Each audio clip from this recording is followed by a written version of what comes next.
Tonight is about more than just a game.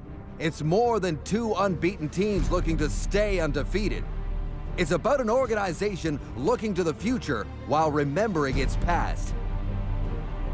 From 1954 to 1982, Empire Stadium was home to the BC Lions, and they played host to the Beatles, Elvis, the Miracle Mile, and 7 Grey Cup games. The Twin Mountain Peaks, the famous lions, are framed in the goalposts. Tonight, after 28 years, the Lions return to outdoor football on the grounds of the original Empire Stadium. It's the Riders and the Lions next.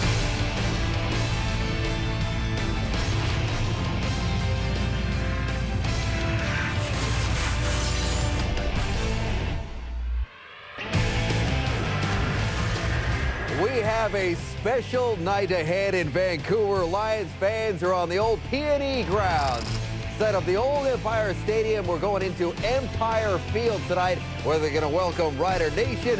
It's a beautiful evening in Vancouver for the Roughriders and the Lions. Game 2 of our Saturday CFL doubleheader. Welcome to the Samsung pregame show. Hi, everybody. We're all in a good mood, aren't we? You know, it's Saturday night. We got a great nightcap. Dave, Chris, Matt, and a Jock. And yeah, Empire Field is only the temporary home for 2010 for the BC Lions, while BC Place is renovated and refitted with a retractable roof. That'll all be done for the 2011 season when the BC Lions are going to host the Grey Cup. That will be fantastic, but so will Empire Field be fantastic as well. This is a stadium that sits just over 27,000. It is built on the exact same spot as old Empire Stadium, which still holds very special memories for Leo's fans all across the province of BC. And of course, the main thing is it's outside, something that Vancouver fans have wanted for their football games for years. So we got the Riders and the Lions. It's a great matchup, and to kick things off, let's take you out to the stadium to the two guys who are going to christen the broadcast booth this evening. There they are,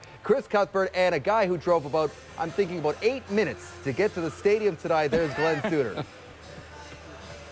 Well, you're right, Dave. It is a marquee matchup, and yet most of the excitement, you watch fans walking into the stadium, and you feel that extra buzz. And I know it's special for you, certainly a night of nostalgia for BC Lion fans and a kid who used to come to this park. Oh, absolutely. You know, the memories come flushing back of times that I come to watch the BC Lions play with my father, with my family.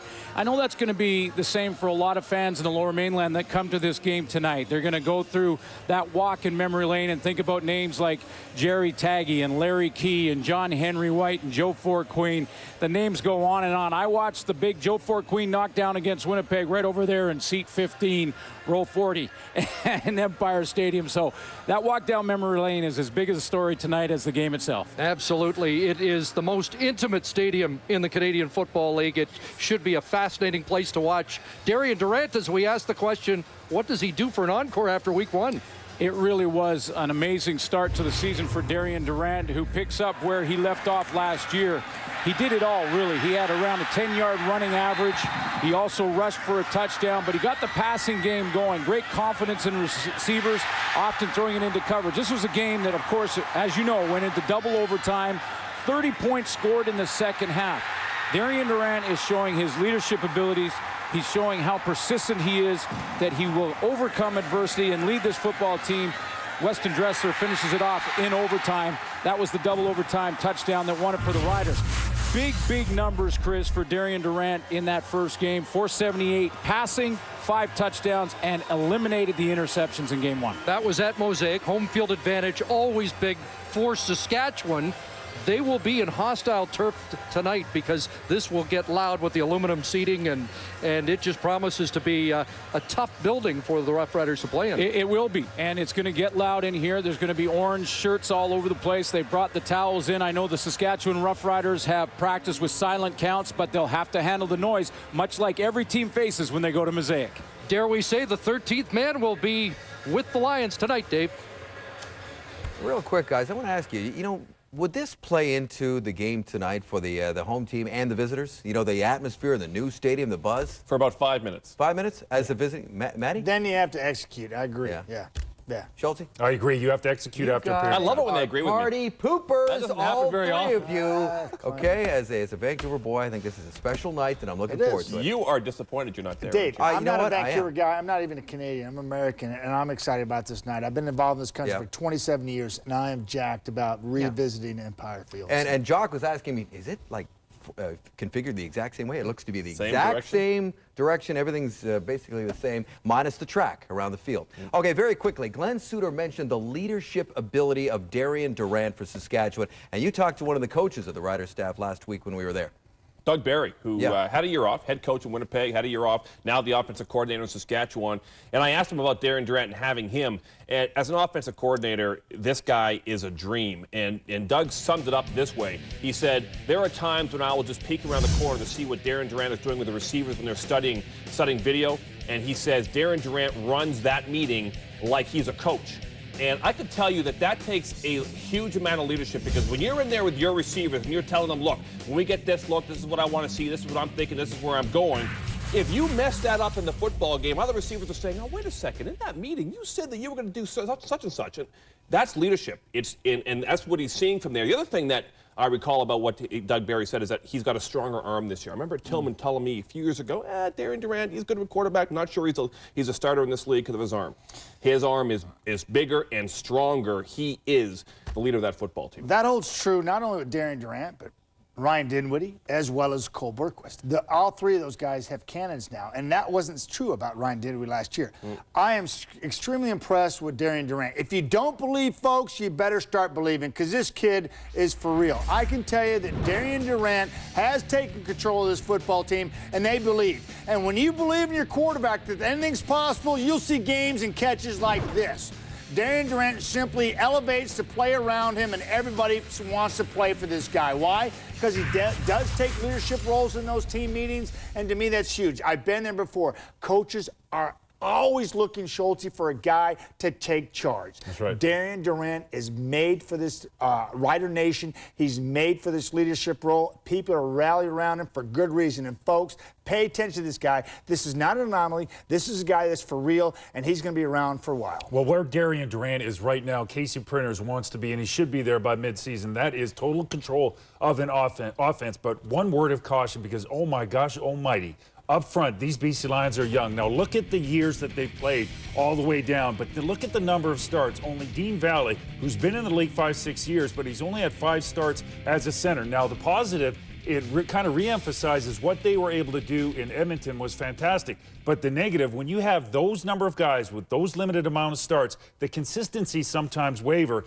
and if they continue to play, they do have a tendency to get burned out. So as the season goes on, will that youth become an asset or detriment? We'll find out. Talking a lot about offensive lines across the league. There's a lot of interesting stories. BC's got one of them. And another interesting story tonight, of course, as we've mentioned, is the heritage of old Empire Stadium. You know, in 1960, they hosted the Grey Cup there. There's a defensive battle as both Ottawa and Edmonton struggled with a slippery tough, Jock. Ottawa leading 9-6. Game turn in the fourth quarter of the special teams when the Eskimos fumbled a punt, and Kay Vaughn of Ottawa recovered for a touchdown. Ottawa up by 10. The game was actually called with 41 seconds to go because everybody ran out on the field, and Ottawa wins it.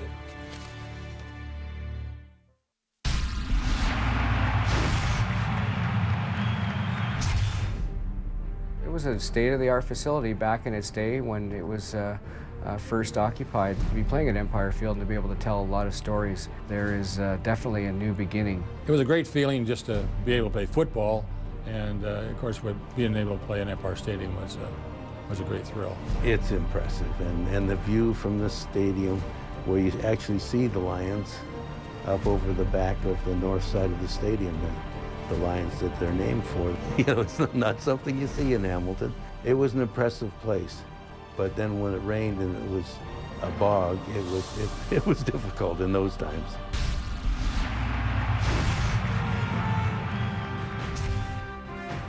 More Grey Cup memories from Empire. How about 1966, Ottawa and Saskatchewan? That's one fans of the Green Riders will always remember because their team had been to the big game 8 times prior and gone 0-8.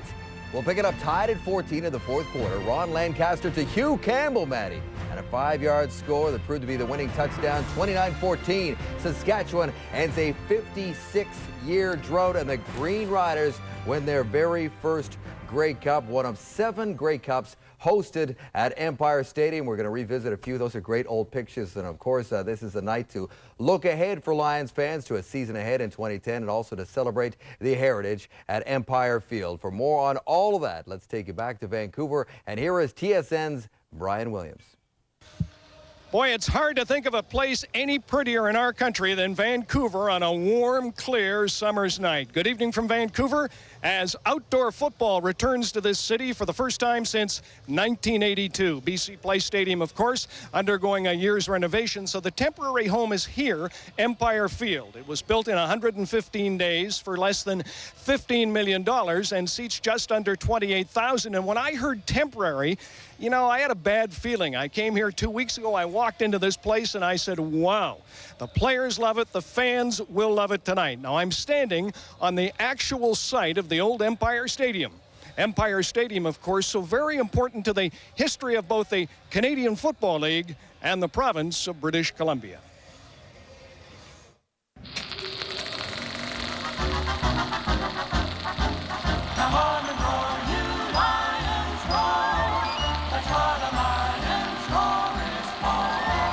We love the L, the I, the O, and S. Come on and roar, you Lions, roar, rah, rah, rah. 28 years after hosting its final CFL game, the P&E grounds echo with the driving beat of a Jim Young run and the roar of a Willie Fleming touchdown.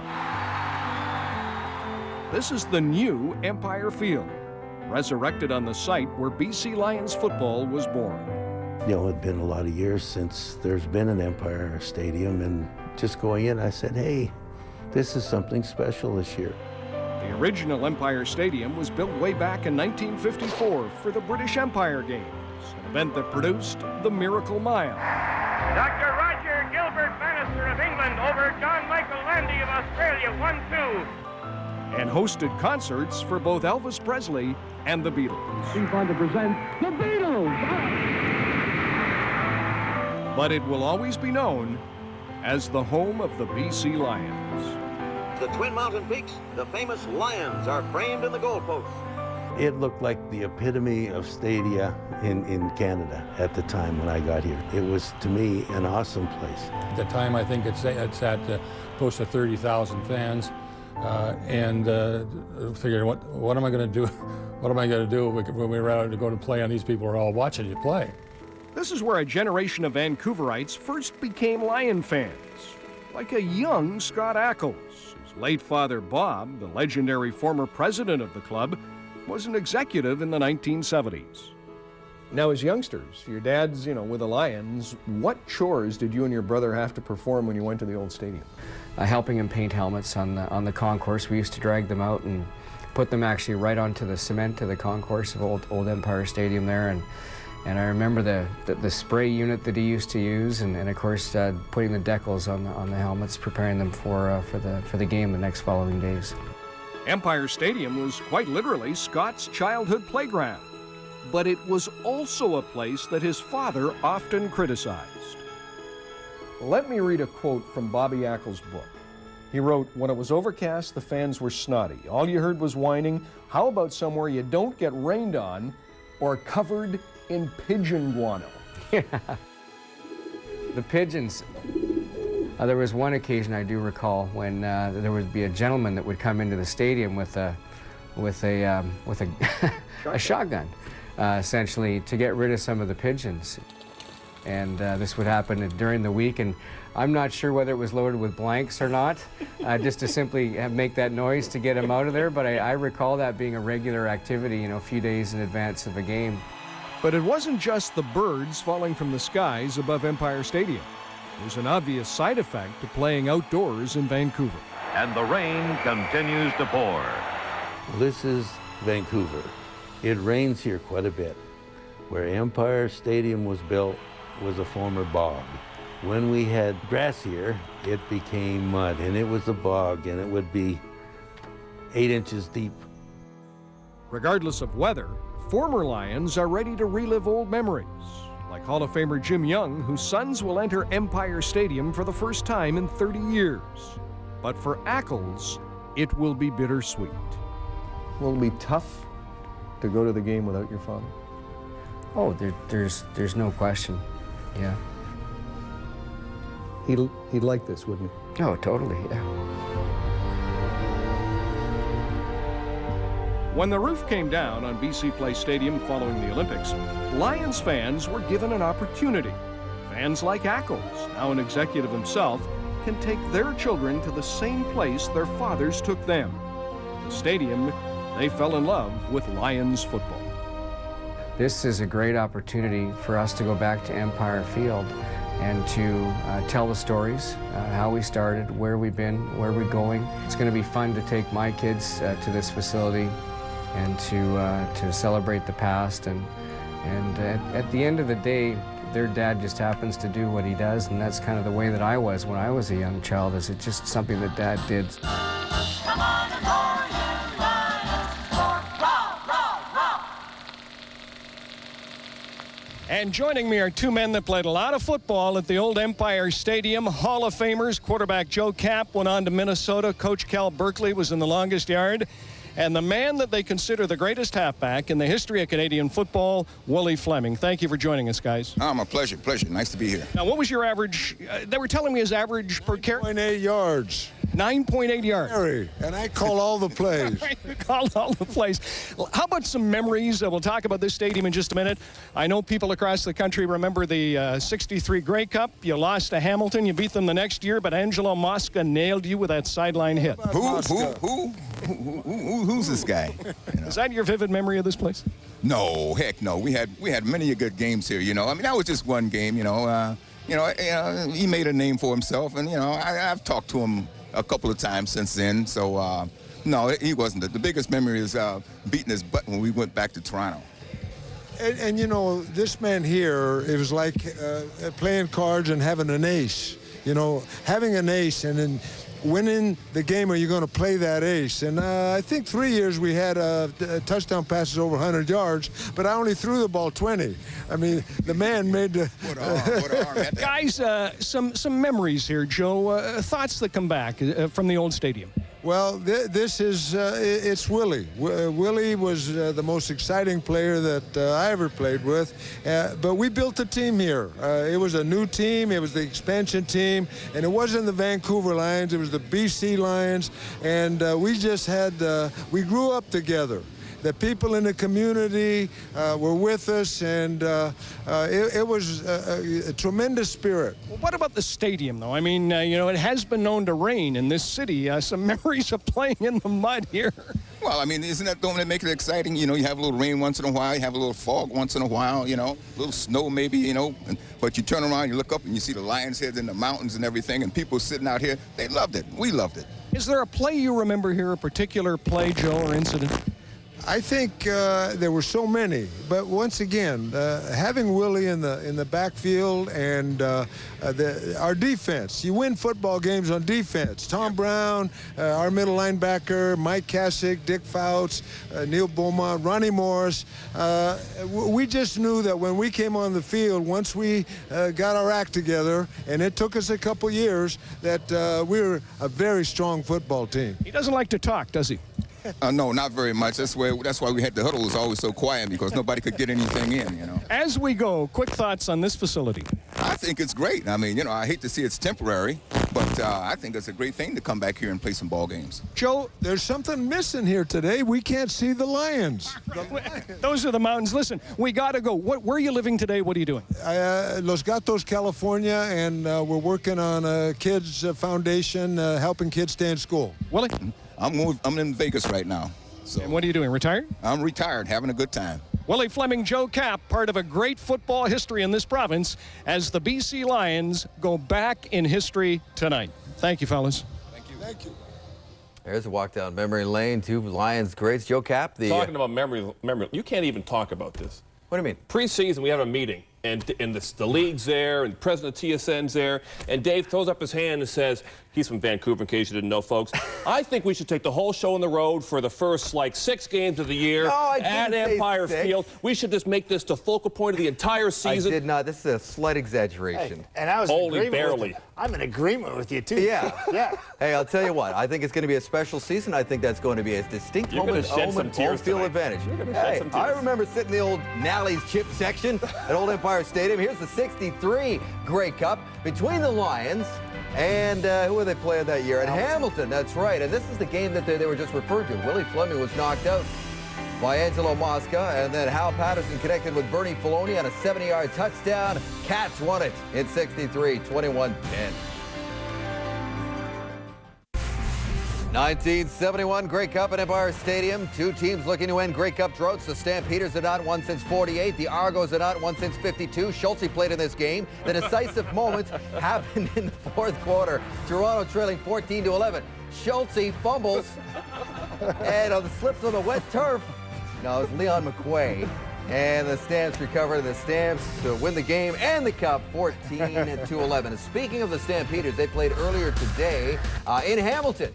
It was a 23-22 final on a last-second field goal by rookie kicker Rob Maber. Grew up in Brampton, went to Guelph, was a first-round draft pick. He was 3 for 3. He outkicked Sandro DeAngelis, who was 2 for 5. Schulte didn't play that Grey Cup, by the way. It was a good game earlier today. We're going to boil it down to 1 point here because there was lots of things going on. Marcus Thigpen had another return for a touchdown on a punt return this time, but there was a play halfway through the 4th quarter, a 3rd and goal. Hamilton went into the end zone for Arland Bruce. Was it not? Pass interference. It was. It was. Yeah, no, it was. Absolutely was. It was. Brandon Browner on Here's the definition of pass interference. If you make contact with the receiver and prevent him from catching the ball as a result of that contact, it's pass interference. And I can guarantee you right here that Browner's arm right across the waist there disrupted Bruce enough that he did not make that call. He makes that catch. He makes that catch in his sleep. But that being said, if a DB's that close, if it takes super slow-mo to determine whether it was pass interference, I say give it to him. There's 7 officials on there. They've each got their job to do. They've done their job. They're now officiating the play using common sense. They see it full speed. It wasn't called. It's not pass interference. It was a bang-bang play. Good play by Brandon Browner. Pass interference because he pulled Arland Bruce's body away from the football. His hands were there. They ended up coming back, and that's why he couldn't catch it. Pass interference. But we can't fault the refs. It's happened so quickly. No, that's a tough one. And you know what? You've told me a million times you can't boil a football game down to 1 play, but it is 23-22. Calgary's 2-0. Hamilton 0-2. Brian Mudrick is here with a Sports Center update. Mud? Hey, buddy, how you doing? What's happening? Not much. By the way, Schulte, you've aged gracefully. You Thank you. By the way, World Cup final goes tomorrow between the Dutch and Spain. Fernando Torres, one of the best players in the world. He's been nowhere, really, for Spain. Amazing they made the final. Here's some stills from the 3rd place game. It was Germany, it was Uruguay, and it was Germany winning 3-2. Their 2nd World Cup 3rd place finish in a row. That is Alex Gonzalez for the Jays gone as they win 9-5 over the Red Sox. Reds-Phillies. Travis Wood, 3rd Major League start. He had a perfect game into the 9th, but Carlos Ruiz broke it up. Still in 9. Jimmy Rollins hits one foul. Toronto native and all-star Joey Votto goes and gets, what a grab there. Takes out the camera, that's okay though, made the catch. They're still locked up at zeros, bottom 10. A reminder, SportsCenter comes away right after the CFL football. We'll recap both games for you. Also, we'll finish up our Why Not Canada series. Football after this.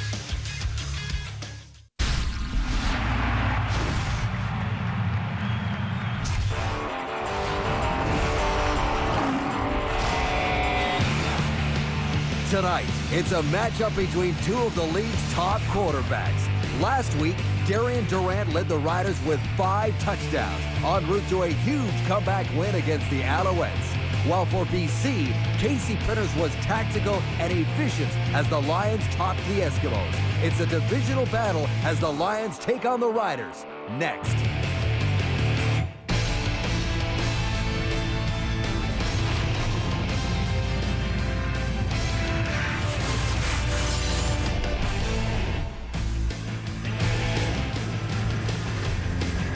There's a look at Casey Printers. They're wearing their throwback unis in their throwback stadium tonight. Darian Durant, Offensive Player of the Week after that big win last week. 478 yards passing, 5 touchdowns. That'll get it done. We're going to Empire Field for Game 2 of our Saturday doubleheader on the CFL on TSN. Dave Randorf, Jock Climbey, Matt Dunnigan, and Chris Schultz. We're all set for the Roughriders and the Lions, 2 1-0 teams out in the West Division. And the Roughriders certainly were the story last week after that thrilling overtime win over the Montreal Alouettes, coming back from a 21-point deficit in the third quarter. Darian Durant, Jock, got all the headlines, but it certainly doesn't help when you got all those great weapons to work with like he has. Yeah, and it starts with Dressler, but that's not who I'm watching tonight. I mean, Dressler's a known quantity. You know he's going to explode and be a prime target, but I'm watching the Canadian Air Force because these guys are week in and week out the key. Raw Bag last week, 4 catches, 121 yards. It was Hitt's touchdown that turned things around. Andy Fantuz, he is definitely the leader of that core. He had 8 catches and 80 yards last week. And Chris Getzlaff is a guy that, you know, frankly, Durant went to time and time again. He might have gotten the most attempts his way. So those 3 guys is who I'm watching. Jock, I'm going off the map a little bit, too. I'm not going to go with the obvious. You know, this past offseason, it was Dennis Haley traded from Hamilton for Jerome Dennis. And I can tell you this, that Dennis Haley was slated to be a linebacker for the BC Lions. But this young man, Joe Henderson from the University of Alabama, 6'2", 220 pounds, took his job and made him expendable. Last week, what did he do against the Edmonton Eskimos? 7 tackles, 1 special teams tackle. This guy is an impact player, Schultze. I'm looking for him to shut down Wes Cates and possibly Hugh Charles, the 2-headed monster that Saskatchewan could possibly throw at him tonight. And I'm going right back on the map with Casey Printers, quarterback for these BC Lions. I want to continue to see that nice positive progression, because logic says if you're going to win the West, you got to have the best quarterback. Now, in the previous game, in-pocket plays, fantastic, but the out-of-pocket plays, 4 times he threw it into the dirt. Casey Printers has to continue to progress if these BC Lions are going to bring a Grey Cup right back to that stadium. Wasn't the typical, you know, magical stuff from Casey Printers that we've seen in the past. Maybe they're saving all the big plays for tonight, for the home opener at Empire Field, which seats about 27,432. And on a picture postcard night in Vancouver, we expect all those seats to be full. Kickoff next.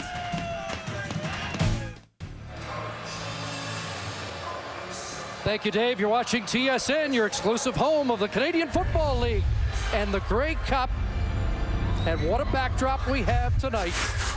What a night to play outside. For the first time in 28 years, the BC Lions host a game at Empire Field as they welcome the Saskatchewan Roughriders, and you get a quick glimpse of how intimate the surroundings are here, and the football gods are smiling, and so are the weather gods. It's a perfect night to play outside in Vancouver.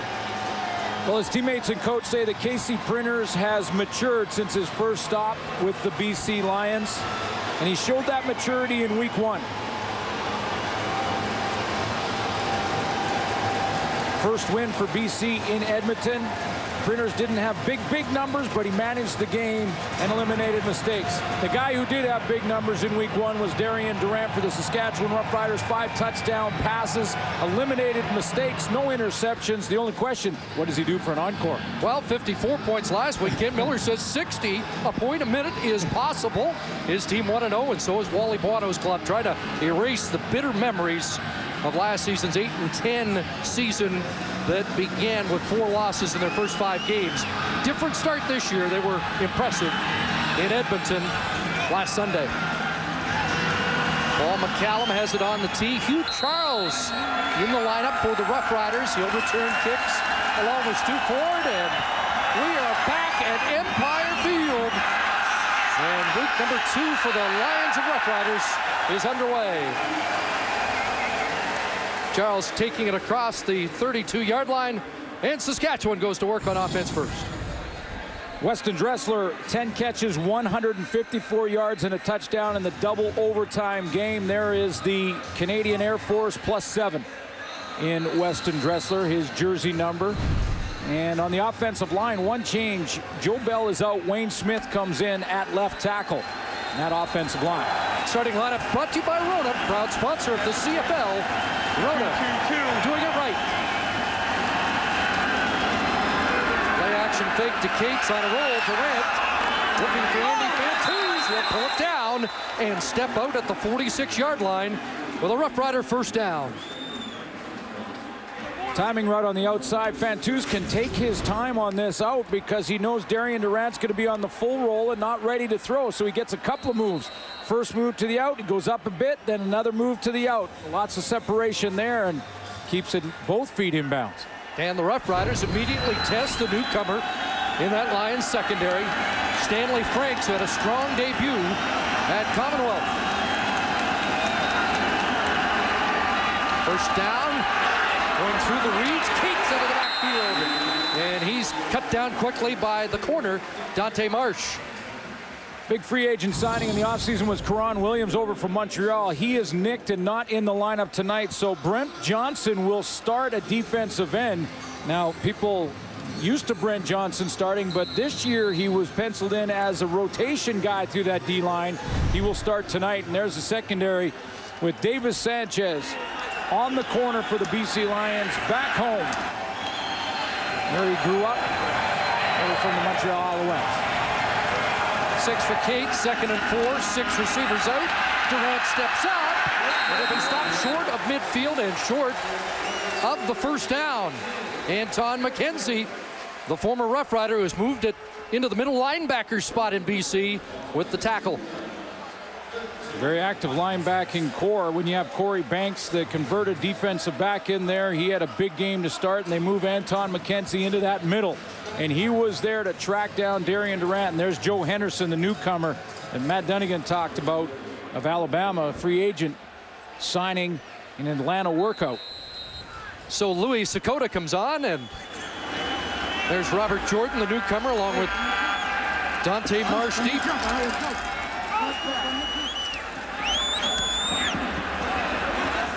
High kick, not deep. Jordan at his 19. And a short return for Robert Jordan after a 37-yard punt.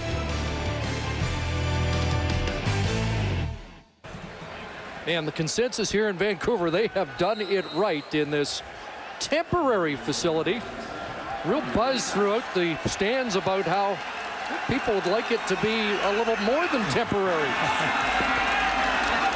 Lions go to work on offense for the first time at their 20 with Casey Printers pulling and throwing, and Paris Jackson has to catch, the leading Canadian receiver in 2009. Head coach Wally Buono was active in the offseason in the free agent market. Picked up Jamal Robertson from the Toronto Argonauts, and his debut as a BC Lion, 11 for 168 and a touchdown. Dean Valley takes over at center this year for Angus Reid, who will be a backup in the offensive line. The 10-year veteran is in a backup role with Dean Valley in at center. 2nd and 4. And some early movement. Casey Printers gets tossed down. Barron Simpson didn't hear the whistle. And Printers wants another flag. Well, there really should be. Yeah. Now, unless Barron Simpson didn't hear the whistle. Procedure. BC, number 57. It's a 5-yard penalty. Remains 2nd down. Left guard Andrew Jones. Well, they're going to let this one go, I think. But Barron Simpson's got to be careful coming off the edge here. Now, obviously, he didn't hear the whistle because Barron Simpson's not that kind of player. He could have let up right there and still threw him to the ground. Talking to Wally Buono before the game. Like the offensive line in week 1, but it might be a stiffer test tonight with the multiple looks the Rough Riders defense gives them. Printers complete. Leroy Simon swarmed over there, short of the first down. Well, one of those looks you're talking about, Chris, is that Rider defense again. Look how they're going to show how many guys they got on the line of scrimmage here. 7 up. Now, not all 7 are going to come. The challenge for the offensive line for the Lions is which one of the 4 are going to come and which one of the 3 others are going to drop out of there, and they disguise it very well in Saskatchewan on defense. Ball McCallum to kick. Dominic Dorsey, and McCallum just got it away. Dorsey just handling punt returns tonight after tweaking a hamstring in week 1, and not much on that return.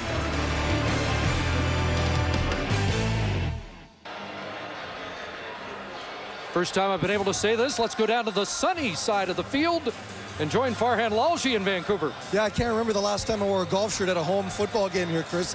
They built this field in just 111 days. It cost $14.4 million, 27,500 seats, and they're all going to be full for this game. Chris, you mentioned that many here believe that this facility should be permanent. Well, in some form it will be. When all is said and done, the turf is going to remain. In fact, some additional turf may be added so they can have 3 fields here. The lights will remain, and there should be about 2,000 fans or 2,000 seats that get left over here. So one way or another, the legacy of Empire Fields will remain for future football players.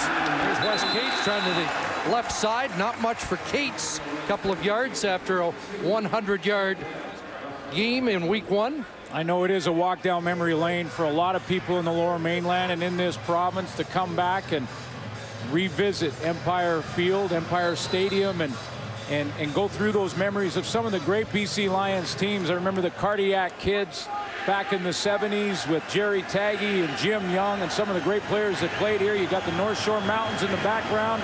It really is some kind of special setting. 2nd and 8. Durant steps up, open man, and Chris Getzlaff has a first down up near midfield. 3 catches in the overtime classic for Getzlaff, including a big 57-yard grab. One of the things that Darian Durant is doing real well early in this season is buying himself some time by stepping up into the pocket with his eyes down the field. He did that quite often in week 1 against Montreal. In fact, hit the big play to Rob Bagg in that game doing the exact same thing. 1st and 10, and that pass batted down at the line. Looked like Durant wanted Weston Dressler. Oh, we mentioned the sun. It is unusual that the home team has the sun side, and it is warm over there. It won't be in the sun for very much longer, but the reason the Lions are on that side, their dressing room was built on that side, and it was too late to change. Whoops. But most of the games are night games for BC. And Wally Bono said we were in the sun last week in Commonwealth. How'd that turn out? 2nd and 10. Durant downfield, Dressler, he's got it.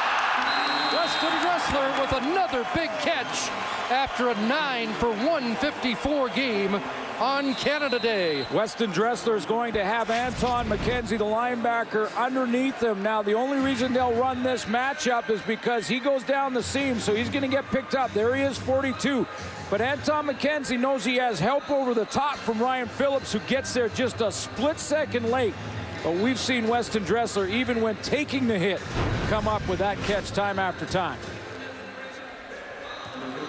And behind the play, there's an injured Saskatchewan Roughrider, and this has to be frustrating for Wayne Smith, who sat out all last year with a ruptured Achilles, gets his first start since 2008, and he's hurt here in the first quarter.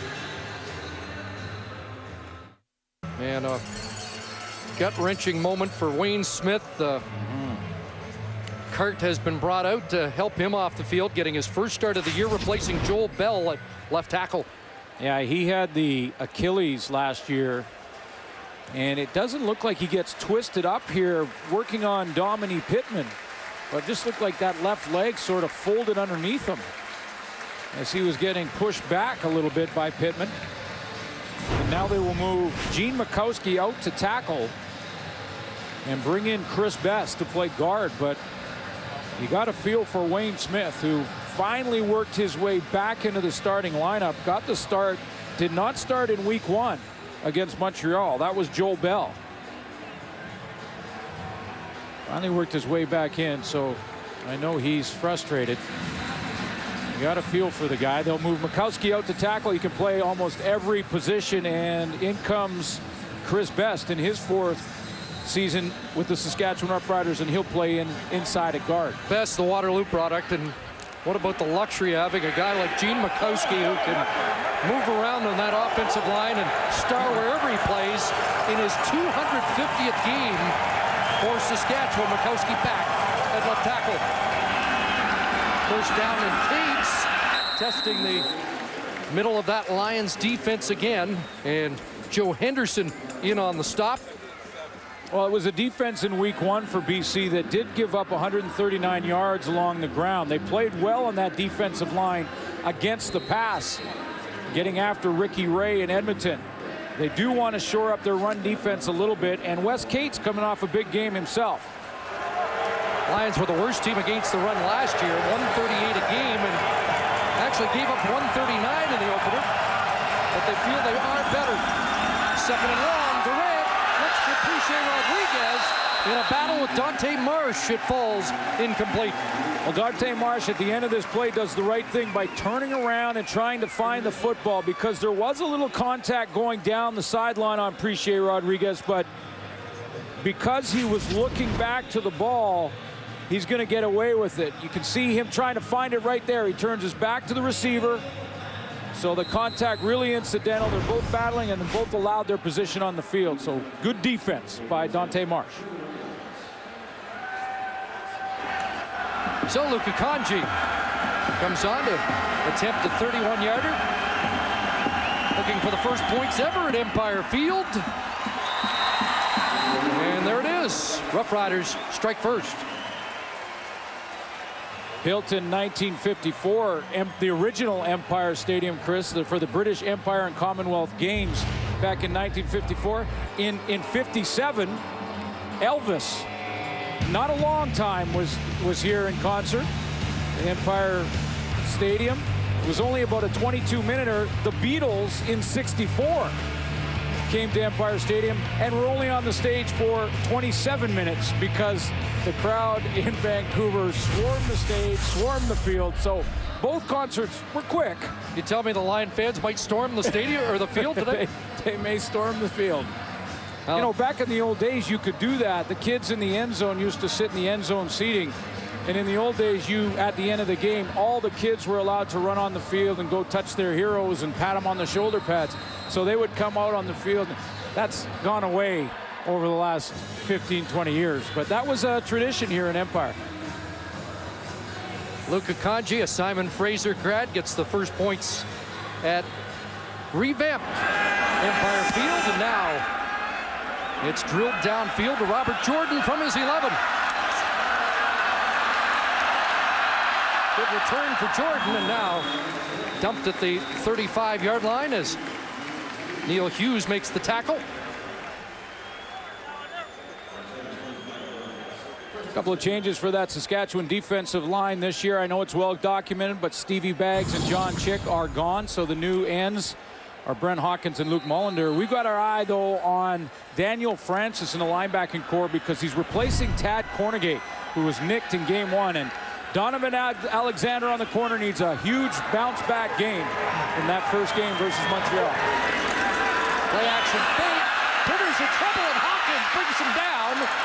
And the ball falls incomplete, short of the line of scrimmage, but Jamal Robertson close enough to the football, so it's not grounding.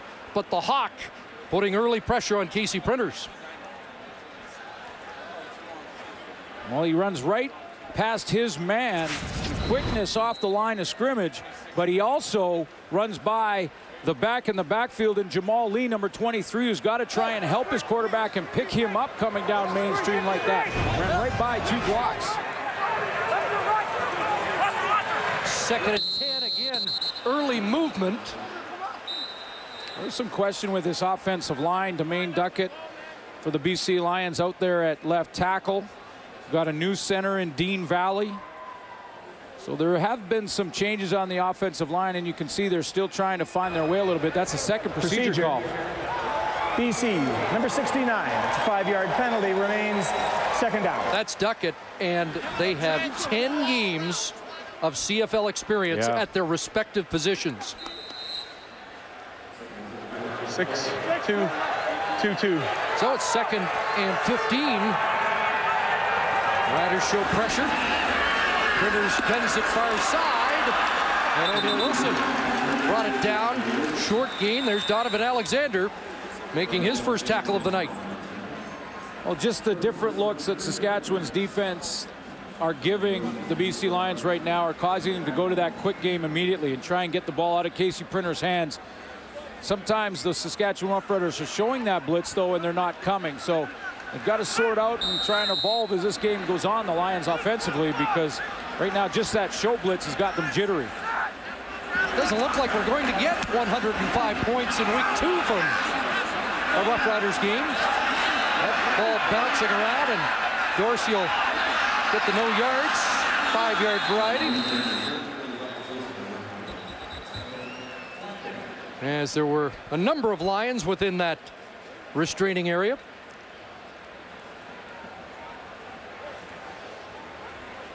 And Saskatchewan will have pretty good field position.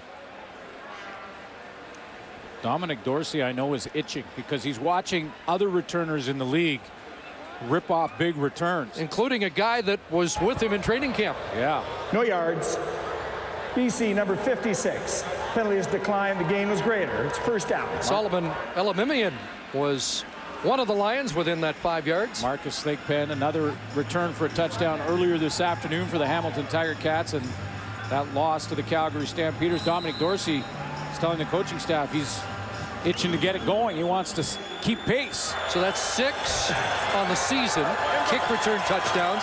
We had 7 all of last year. We're not even finished week 2. Haven't played 7 games yet. Durant wants to go deep. 4th and 2s.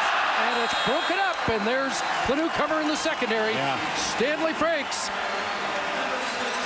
Well, first of all, Darian Durant has tremendous confidence in his receiving core, and he likes a matchup where he gets Andy Fantus in a one-on-one, and he doesn't really care how close the coverage is because Stanley Franks is right there. He'll throw it up and take the chances that his receiver will come down with it. Big play, though, by Franks, who you know they will go after, being the newcomer in that secondary. Defensive coordinator Mike Benavides said Franks was not beaten in man-to-man last week against Edmonton. 2nd and 10, they go deep again. Getzlaff, what a catch! Chris Getzlaff with a terrific catch. Pulling it down. And it's a huge gain for the Riders to the 26. Well, it starts out with protection for Darian Durant. You have to have it if you want to go down the field with the football. So you need a few steamboats back there. He has it in a huge throwing lane as the BC Lions just empty out. And see Getzlaff go up over Corey Banks to pull that one down, much like he did last week. Yes. Good physical receiver wins another battle. And it's 41 yards for Chris Getzlaff. Hitter into the flat. There's Rodriguez. He's got to push down and gets drilled out of bounds.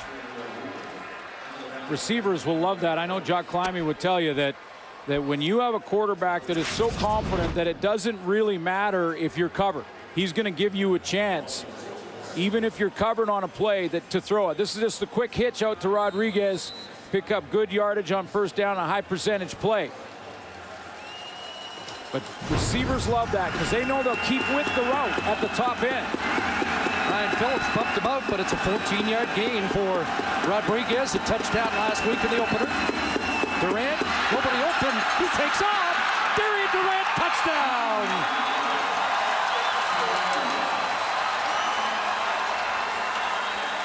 Well, he's done it again. A touchdown run last week. And Darian Durant into the end zone here at Empire. Was this a broken play? He looked to throw it and didn't like what he saw out there and decided to just take off up the field. Brent Johnson is the defensive end on the play and really respects the speed of Darian Durant to the edge, to the outside. So he stays real wide, opening up that inside running lane, and Darian Durant will take advantage of that every time.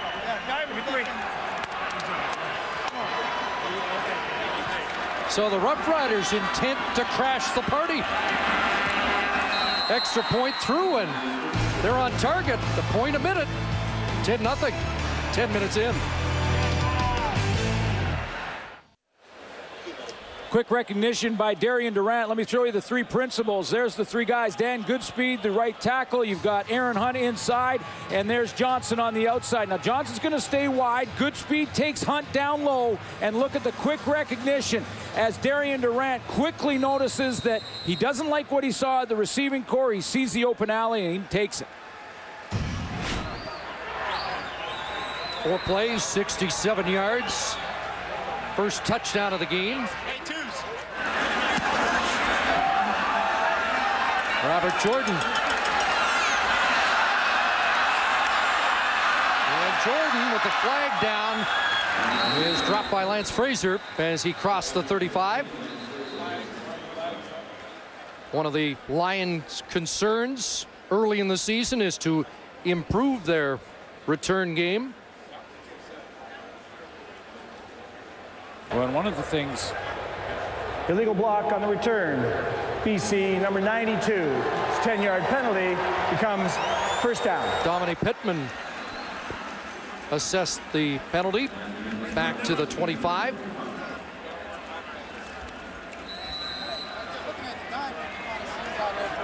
Doesn't look like he's slowed up after that sensational second half on Canada Day. Now Casey Pritters has to get busy. And this is how you do it. Well, Robertson, and nothing doing there. Keith Shulligan wrapping him up. Now he doesn't get anything there, but this is what you got to do. Go back to that offense that won you the game in week 1. And the offense that won the game in week 1 was a lot of Jamal Robertson. 11 carries, 168. Folks, that's just an average of, just 15.3 yards. No big deal. And he also got to the end zone. Jamal Robertson comes over as a free agent, and this is a guy that they need balance. They need him. Lost one. Here they come. Printers gets it away. With Armstrong, the kid, short of the first down as he's getting tackled, and it's another 2 and out, or is it? Wait, there is a flag on the field.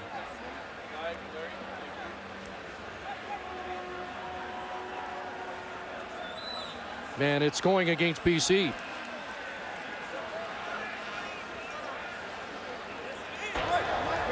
Major foul. Unnecessary roughness. BC, number 57. It's a 15-yard penalty, and it's third down. I'll show you the blitz, and let's see if we can pick up Andrew Jones in here. The blitz is coming here from McCullough and Barron Simpson. They're free.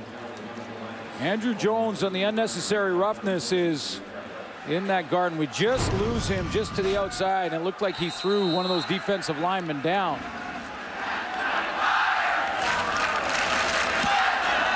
The former Rider, McCallum with the kick, bouncing to Dorsey at his 50. And losing yards is Jason Araki with terrific downfield coverage. Didn't have a special teams tackle last week. He had 35 last year. Well, as Brian Williams detailed in our pregame show, so much history here, including the first ever mile where 2 different runners both eclipsed the 4-minute mark. Roger Bannister and John Landy. Statue of those two. Had the pleasure of meeting those 2 gentlemen in '94 at the Commonwealth Games in Victoria. 2 legendary figures. West Cates. And the run game hasn't been established on either side. There's Joe Henderson with another tackle, the linebacker that Matt Dunnigan was talking about. Well, the Saskatchewan Roughriders early on in this game have gone deep. I mean, they're trying to push that secondary, which is really the strength of the BC Lions on defense, because that's where the veterans are for the most part, other than Stanley Franks. But they've been able to get a couple of shots down the field. That should loosen that defense up to get the run now to join into the act.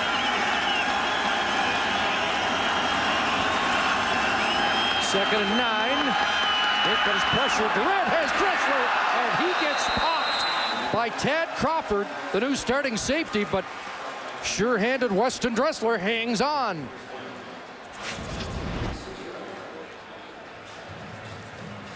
Weston Dressler in that bunch formation. You can see all the pre-snap motion by the Saskatchewan offense to cause some confusion, and Ryan Phillips is going to pick up Dressler way too late. He takes the big hit from Tad Crawford, but hangs on. Mike Benavides said Tad Crawford solidified his spot as the replacement for Baron Miles in the first hour of training camp. First down, Cates, a stunning snap, but that's better yards, but then he fumbles. Battle for the ball, there for the Lions. And let's find out who gets it. When these two teams met for the first time last year, there were 15 turnovers. And the Lions have the first tonight. And they needed that. Well, they did. Yeah, they really did. I mean, you want to get this crowd going. I mean, there's a lot of things that have been said this week about trying to emulate what happens at Mosaic Stadium with the crowd reaction, and they really haven't had anything to cheer about yet. And this may just get them going. A fumble recovery is... It's like big Jeremy Gibbs was down there. Is that Aaron Hunt that helped strip the ball loose? Yes, he did. Joe Henderson there, too. Lions needed that. They were +5 in the giveaway takeaway last week at Commonwealth. Printers gets it away, and Emmanuel Arsenault with a first down catch and more across midfield. The initial first down comes just over a minute left in the opening quarter. Emmanuel Arsenault with great move in the open field. Sometimes it's the scheme that gets you open. Sometimes you catch the ball. He starts up almost as a tight end. Now, Printers has to get it out of his hands quickly, but watch the move in the open field right here. Arsenault, one-on-one. Donovan Alexander, open field tackle. Whoop. Inside move and down for another 10, 15 yards. Arsenault quiet last week. 3 catches, 26 yards. Into the hands of the veteran, Derek Armstrong. The former Blue Bomber who didn't play last year when he was cut adrift. Some big catches in week 1. But, you know, right now, Chris, Casey Printers has got to get the ball out of his hands immediately. He's really had no time to throw the football at all. Now, a couple of plays like this will work, quick releases, but sooner or later that Saskatchewan secondary will continue to crawl up. If they know they've got pressure and Printers got to throw it that quickly, they're going to jump one of these. 9 for Armstrong, 2nd and 1. The pitch to Robertson, another BC first down. Jamal Robertson, at 33 years of age, plenty of spring in his step early this season. I like the play call, too, because it gets him outside. You see how oftentimes the Saskatchewan Roughriders will stack their defensive line right in the middle, and they don't really play true ends occasionally. Well, the play call was perfect for that style of defense. If you're going to clog up the middle, get your running back outside. That's what the Lions did. Lions offense has got some traction. Printers rolling, throwing deep. G-Roy Simon, touchdown!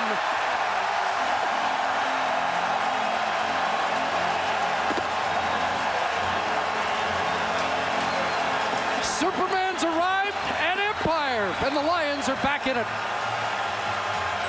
Both these quarterbacks will throw it when there's coverage down the field. They have confidence in their receiver, and certainly Casey Printers has confidence in number 81, G-Roy Simon. He's on James Patrick. Patrick's got good position. Donovan Alexander tries to help. Simon wins the jump ball. 85th career touchdown, 11th against Saskatchewan for number 81, closing the gap at the end of quarter number 1.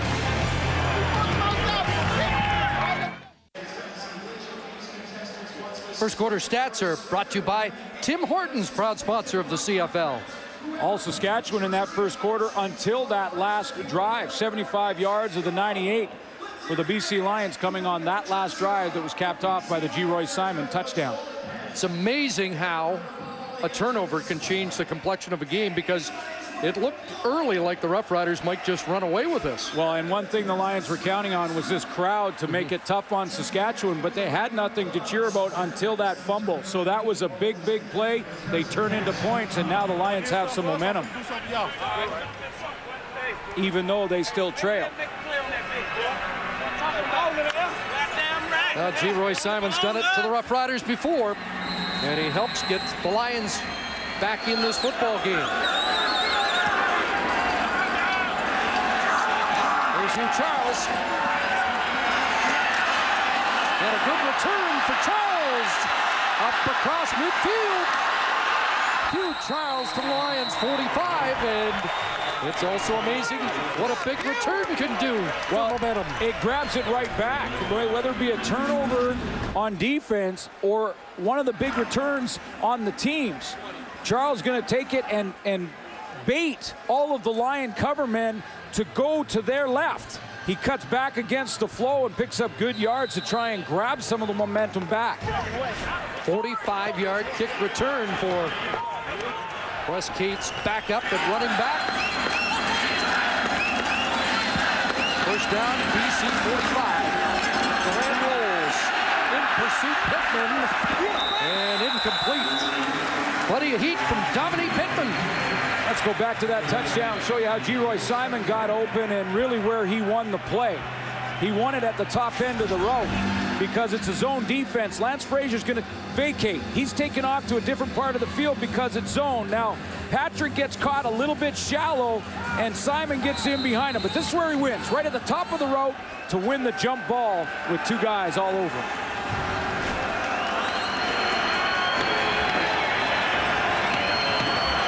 Second and 10, Saskatchewan. 5 receivers out. Cates releases. Flag down. And there's Cates with the catch. Brought down immediately by Anton McKenzie. It's a holding call that'll bring it back. Lions went with a little pressure there, sent Joe Henderson. I know that Brent Johnson was also in the backfield. Not sure who got nabbed for the holding. Holding. Saskatchewan, number 54. 10-yard penalty, repeat second down. Center Jeremy O'Day. Haven't had that many holding penalties early this season. Jeremy O'Day over in the center, and he's got Henderson, Joe Henderson lined up in the three-point stance. As he's coming around, he's gonna grab Henderson on the change here and then pull him down right around the shoulder pad. Henderson's been a handful, and it's second and 20. The slip from Durant, and up high, Fantuz brings it down and lunges and has a first down. You talked about Tad Crawford and how at safety he's replacing Baron Miles. He was the deep man in this play. Andy Fantuz has to really climb the ladder, and Crawford's going to hesitate, thinking that ball was overthrown. Here's Fantuz coming right down here over the middle. And as he comes down over the middle, he does have room. Crawford's right behind him, and he's going to jump thinking the ball's overthrown and hesitate. He comes right through. He may be able to disrupt that play, but a nice catch by Fantuz. 8 last week, a pair of touchdowns, including the game tire, and now Dressler on the run. Weston Dressler gets popped at the end of a first down run. Again, Joe Henderson takes him out. But what a weapon Weston Dressler is. Oh, yeah, amazing. And it's great to see that coming back off his injury that he hasn't lost any speed at all, and he certainly hasn't lost any confidence, because you always wonder when a guy's coming off a leg injury if he's going to hesitate upon looking at contact, receiving contact, and he doesn't. He puts his shoulder down and doesn't step out of bounds there. Last week, the Roughriders had 641 yards of offense, the most by Saskatchewan in 19 years. Pressure again, and Durant escapes. Gets it away, end zone! And incomplete, almost intercepted. Something that didn't happen to Darian Durant last week.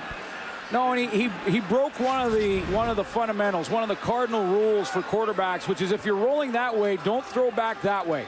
And it's, you know, a lot of times he can pull it off because Darian Durant is such a tremendous athlete. But when you're going that direction with pressure, you can't really get on the football what you want. Tad Crawford had a chance for a big play for the Lions there and really should have had it. The man he replaced only had 66, Baron Miles. Now, Darian Durant, as has been discussed frequently in Saskatchewan, trying to cut down on interceptions. Last year, 21. He said 10's the max this year, and took great pride in telling us, even in training camp, he only threw 1. Second and 10. From the 18. Pressure off the edge, and they get to Durant.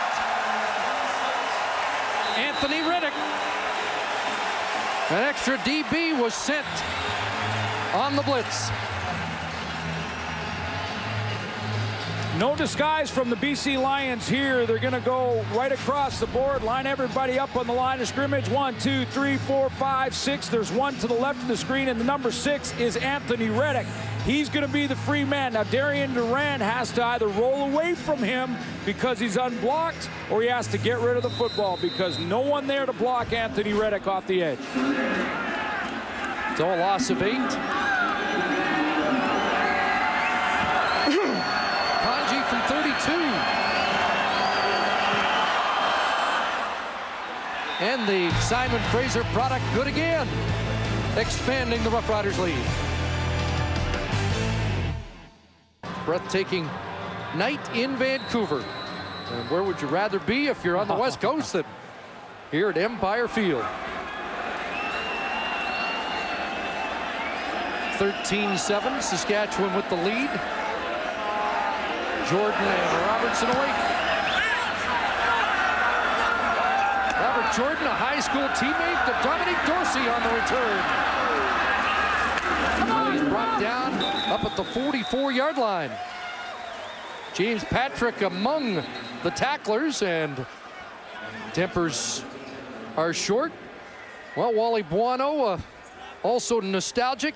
He won a Grey Cup in 1974 here with the Alouettes, but it wasn't always glory when he visited Empire. I remember going there in 1981. You know, we had the big hype with Vince Ferragamo and Billy Whiteshoes, and I think we got smoked pretty good by the Lions at that time. So, you know, the Empire, in those days, if you were a BC Lion fan, does have some tremendous memories. But, you know, for me, I think what I've enjoyed, even in the preseason, was the atmosphere, the closeness of the fans. Yeah, Vince Ferragamo is probably not nostalgic if he's watching tonight. There's a pass in the flat, caught by Arsenault, and Lance Fraser was hanging on until Donovan Alexander and company arrived. Interesting because, you know, Vince Ferragamo had taken the Rams to the Super Bowl a couple of years before arriving in Montreal and really couldn't figure out the extra player. Now the 12th guy. He just threw interception after interception, and Wally Buono remembers that year coming into Empire Stadium and getting pounded by 40 by the Lions against Vince Ferragamo's Montreal Alouettes. 5-yard pickup, 2nd and 5. Pressure from Mike McCullough. Printers got away downfield and overthrows the intended target, Emmanuel Arsenault. And I were wondering there if Arsenault lost that in the sun. It's right off the corner, or something the BC Lions are not accustomed to playing with when they're playing here at home in BC. They've always been inside, but he hit right where that sun is on the sideline because he misjudged when he wanted to go ahead and try and jump for that football. And right now, Casey Printers talking to Jock Chapdelaine saying, we got to get some more time. We want to move the football because he is on the run.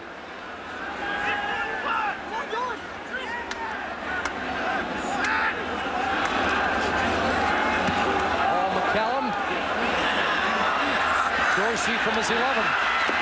Good return for Dorsey.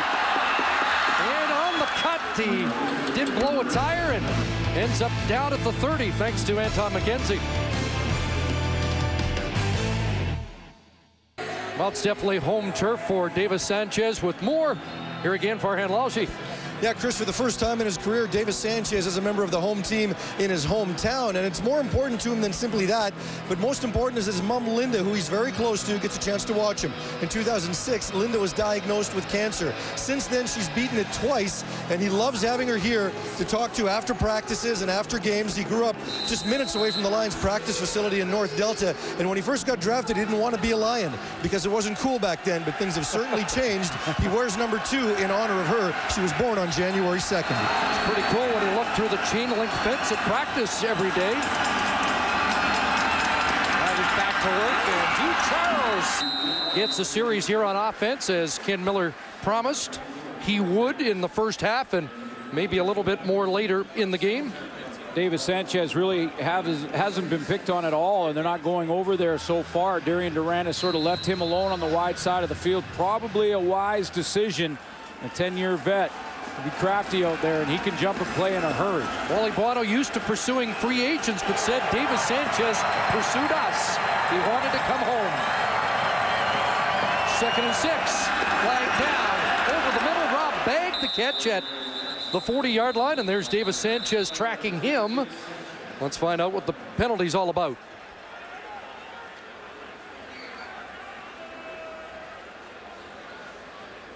Would be just short of a first down, but it's going against the Riders.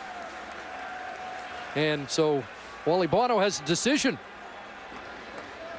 Give them the catch and force 3rd and 1 or push them back.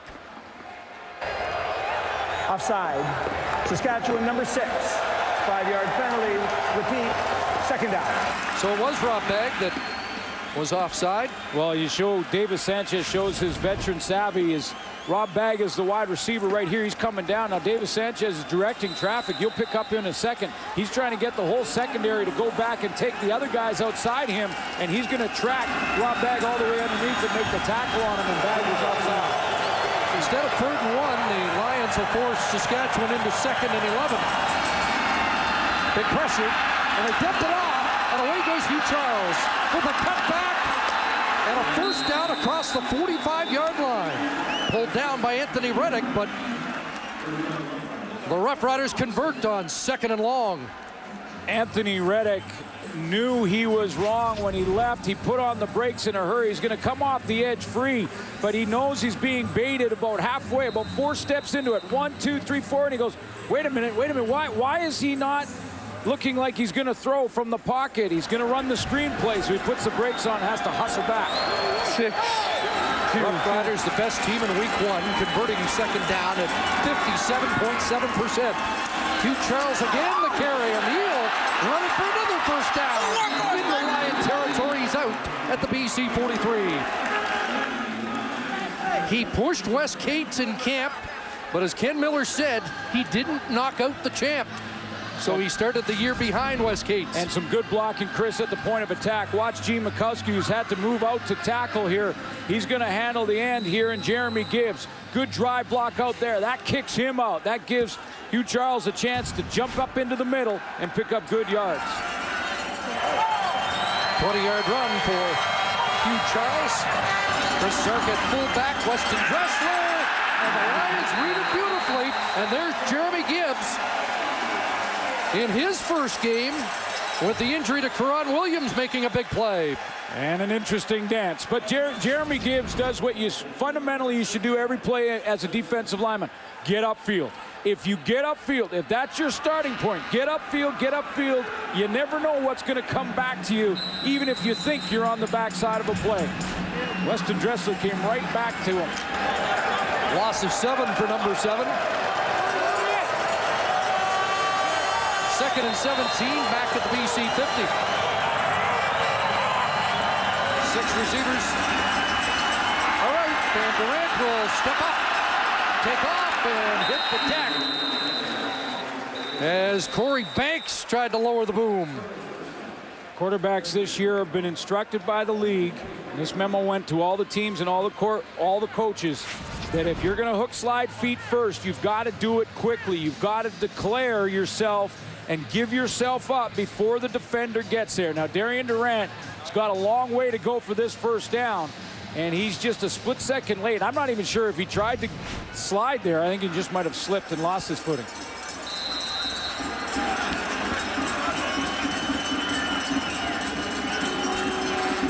So now Louis Sakota will try to pin the Lions. Looking for that corner. And it goes out just inside the 20, or does it? Wait a minute. No, it doesn't. No. That will be... That's a penalty. A penalty as they mark it out at the 22. Likely the Lions will take it there. And we'll step out with just under 7 minutes left in the first half. CFL on TSN action continues tomorrow night. The defending Grey Cup champs The Alouettes roll in the Commonwealth to take on the Eskimos. Both teams looking for their first win. Live coverage 7 Eastern, 4 Pacific as we wrap up what's been a pretty interesting week number 2. Both those teams are going to be in a bad mood going into that one. Illegal kick, and the Lions asked Sakota to do it again, which I think surprises some. And they lost 5 yards. They lose 5 yards. They could have scrimmaged at the 22. They let Sakota get another chance from 10 yards further back after initially a 22-yard punt. And so, as you mentioned, they lose 5. Yeah, they took the penalty, which is a 10-yard penalty. But Sakota had taken way, he really didn't even put his foot into that last one. The very first punt. Took a lot off it, and then he pounded that one. So the decision to take the penalty cost him 5-6 yards. 2-2. So they start at their 17. Down by 6. Into the hands of Robertson. Game tackled just across the 20. It's just me, or when you see Jamal Robertson run the ball, do you get the idea that he is making a move even before he gets it? He almost, even last week, you could see him, he has his hands in position to receive the ball, but he's making a cut just as he's receiving it. He's got his eyes upfield and trusting the quarterback to put it in the right spot. Had runs last week of 61, 44, and 25 yards. Just 3 for 13 so far tonight. As the Lions look at 2nd and 7. Quickly to Simon. A little hop skip and a first down at the 30. Sean Lucas there for Saskatchewan defensively. Well, clearly Casey Printers and Geroy Simon have discussed what Saskatchewan is doing defensively on the sideline, and that Simon is going to have to be alert for these kind of plays where he's just going to check down and provide a target for Printers because of the pressure that Printers has faced in this first half. Geroy was 6 100-yard games last year, and a couple of those came against Saskatchewan. Robertson again. And not much there. Come on, man, come on. As the Riders defense strings them out. 7 straight 1,000-yard receiving years for Geroy Simon. And climbing up the all-time list. 12,639 yards. Right there with Ben Cahoon. And with Ray Elgard in their sights. Of course, the leader in BC Lion history, in fact, past Jim Young, who I believe is somewhere in the building tonight. 2nd and 9, and Printers changes direction. And a pump. He'll take off and runs close to the 40. He had to get beyond the 40-yard line, and they're going to mark him short at the 39. Two quarterbacks with very similar assets. Ooh, this is close, Chris. I'm wondering what Wally Buono will do here, because it's a full yard, it looks like. Yeah, the crowd is really hinting. They're hinting out loud they'd like to see him maybe take a look at this. I think they're even going to measure it.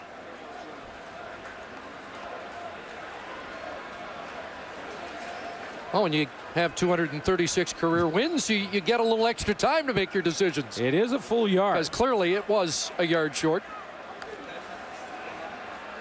Well, we'll see if he has confidence in that revamped, inexperienced offensive line. And I don't know, though, Chris. I don't know if you...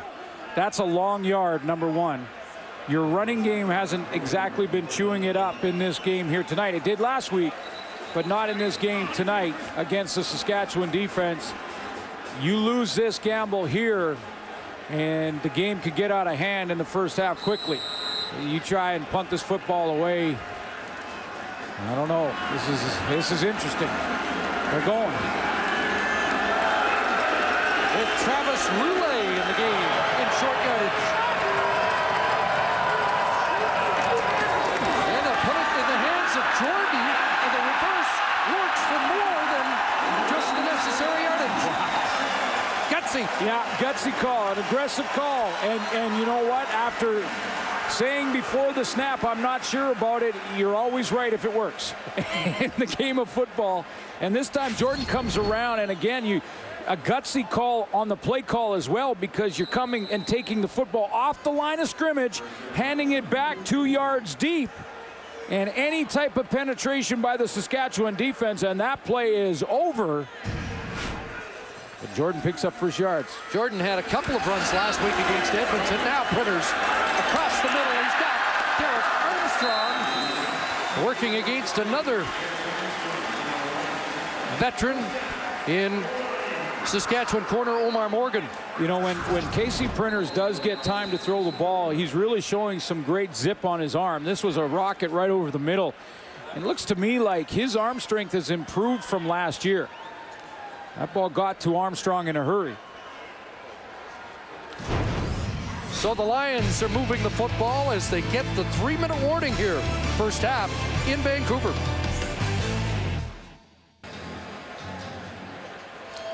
I always thought the best backdrop in the Canadian Football League was at Percival Molson Stadium as you look from Mount Royal onto the city of Montreal. Boy, you got company when you talk about great views in this league. What a setting. And the fans enjoying it. Well, there was a lot of tailgating going on outside the stadium. 7 Grey Cup games played here in Empire Stadium, the old facility. Lions are driving here. First down at their 42. Here comes the heat. Printers gets it away. Jump ball again, and a flag on the play. Armstrong against Morgan. 2 penalty flags. And now the officials are going to meet. Well, the knockdown was legal. I just don't know what Omar Morgan was doing with his left hand on the back. Pass interference. Saskatchewan, number 1. Automatic first down. And we're going to have a real good look at it for you, folks. Omar Morgan from that corner of the end zone. A little bit of a grab right there. He gives a little jersey pull to Derek Armstrong. You can see that 8-3 twist. It's a close one. Like Armstrong posted up on him at 6'3", and Morgan was left with no alternative. Here comes the heat again from Darren Simpson. Printers just throws it up the grab. Jump ball! Incomplete. Emmanuel Arsenault, Lance Fraser went up, and Fraser says he was interfered with. Well, the Saskatchewan Roughriders are absolutely loading it up. Sean Lucas here. Baron Simpson here. It is all out, get after Casey Printers and try and disrupt this BC Lion offense. Now Lucas ends up dropping out, but there's still, look at the pressure. 4 Saskatchewan Roughriders force Printers to throw up the jump ball. Arsenault can't come down with it. Pretty good coverage in that back end to not get a pass interference call for Lance Fraser. 2nd and goal.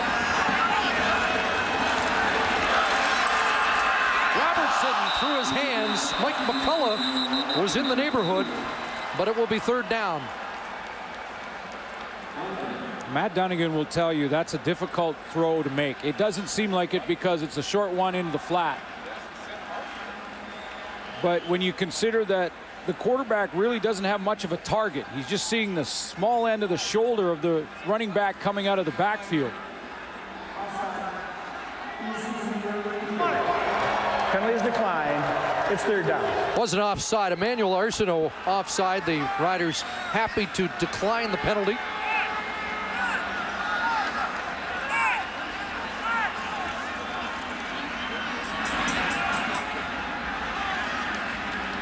And Paul McCallum comes out after his 6 for 6 season opener at Commonwealth. Trained with G. Roy Simon, and it'll help your accuracy. And 19 straight going back to last year. And McCallum true again. 3 for McCallum, and now a 3-point Rough Rider lead. 2:19 remaining here in the first half at Empire Field, and I know 4 guys that would love to be here tonight.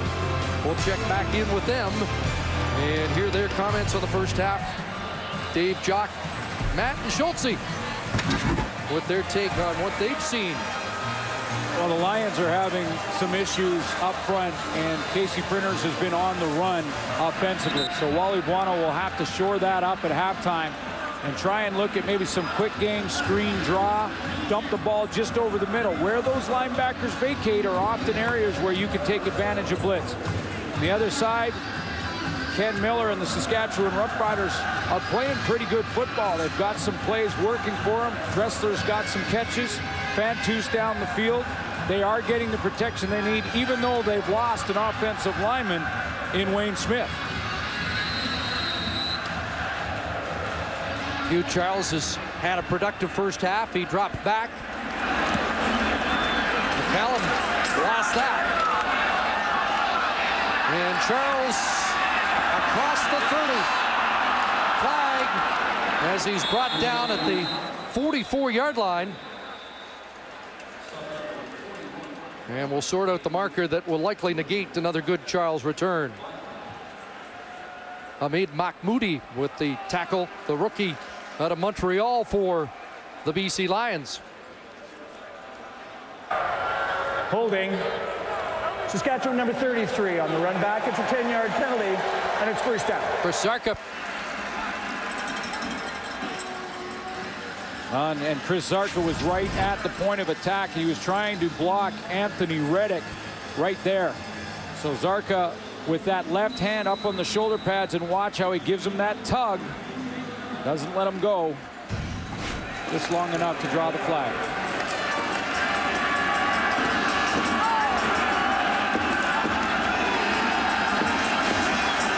Riders from their 25. There's Rodriguez. And good support there from Henderson after Rodriguez looked like he had a step on the corner. Dante Marsh. 7 for Preche. You know, my first impression walking into this building tonight, and I heard a number of people say the same thing, is why can't you do this in Toronto, Halifax, Quebec City? This is a $15 million stadium that's as fan-friendly as any in the league. And you know, you bump that up to sort of a $30 million and you get permanent facilities. And so you make it a bit of a hybrid, like it's such football friendly because there's no track. Fans are right on top of the field, but you're absolutely right. I mean, Wally Buono talked about this yesterday as well, that, you know, if you're looking at expansion into Moncton, why not build a stadium like this and then piece by piece build the permanent stadium over a period of time, maybe 5-6 years, where you take one side first and then keep building up.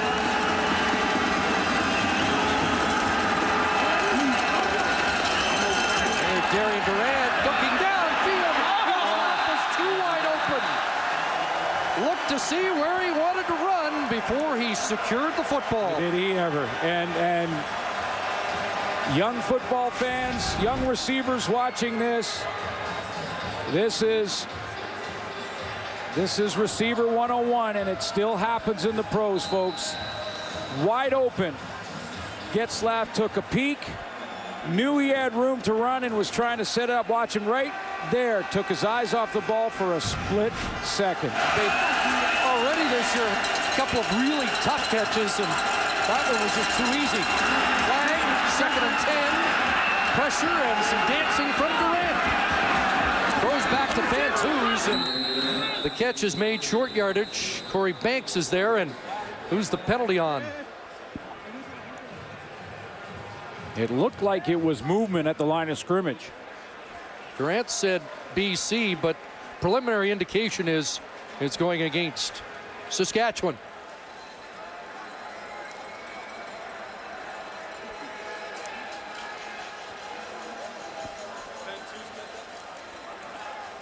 Offside.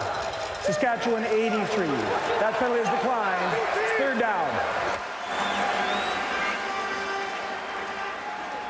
So Fantus offside.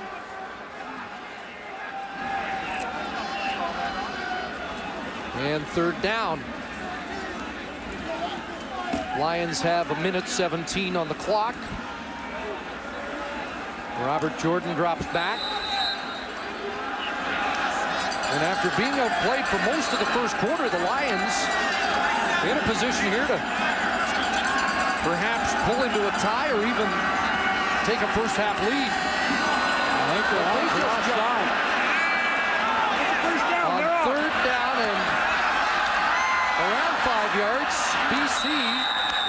just offside, and is that going to be enough for a first down? It was J.R. LaRose, who was the top special teams player last week against his former team.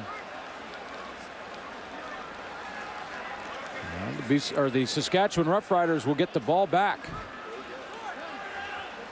with lots of time to put points on the board, and you think that one going in at halftime, J.R. LaRose will find a small spot in that locker room way off in the corner.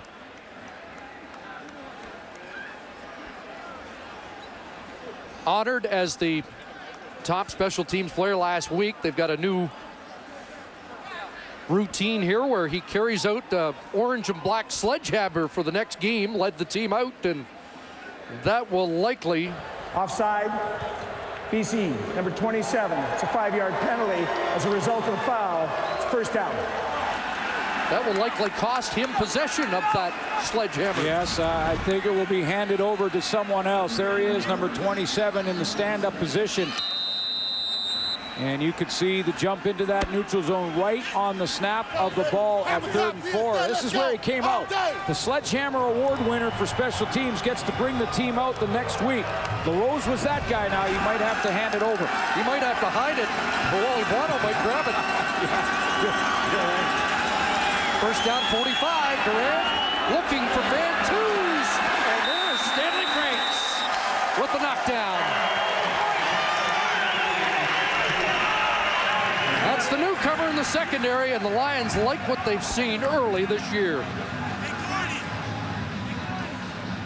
A couple of years ago, led the NCAA in interceptions. Yeah, nine interceptions that year, Idaho. And, you know, I had a good conversation with the secondary coach, Baron Miles, with the BC Lions about Franks. He said, no, watch this guy. He is an athlete, and he plays the ball very well when it arrives. Well, he's shown us that already.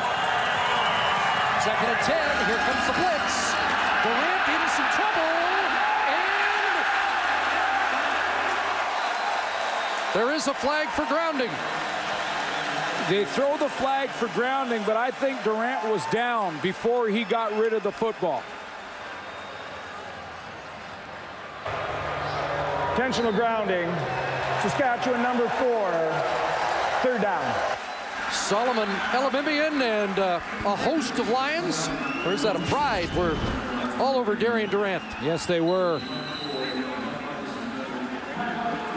7-man pressure for the BC Lions. Anthony Reddick. Corey Banks is the guy who misses, and I thought his knee was down there just before he threw the football. Elimimian had a sack last week. He's down by contact. Ball marked in that spot.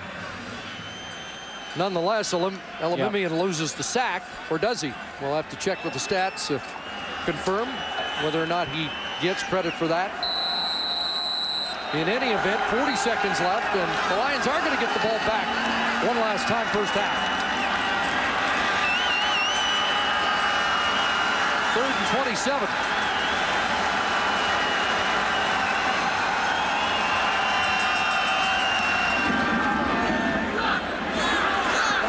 Jordan from his 34. Go! Attaboy, good job, Harris. Gets it across the 45. Half minute for Casey Printers. 4 plays, maybe 5. If he's very efficient, and really Casey Printers has had to be very efficient with his release because Saskatchewan has sent a ton of pressure, had him on the run for the most part in this first half. He's not had the time to set up, but for one deep ball to G-Roy Simon at the end of the first quarter.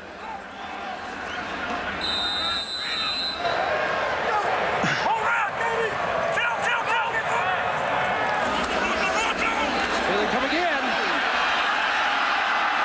In pursuit, and down goes Printers. Casey Printers trapped down on the play. And I believe that's the newcomer, Byron Bullock, who had a tremendous training camp. And Printers is shaken up. Was that Brent Hawkins? Yeah, it was Brent Hawkins too on the run there. He was inside position here. And watch as he takes off into that gap between the tackle and the guard. And he is free. And that's what that different alignment by the Saskatchewan defense will do. Printers wanted to get rid of it and throw it away, you could tell, but he had too much coverage downfield. And as he tries to extend here to the sideline, and Hawkins falls on him.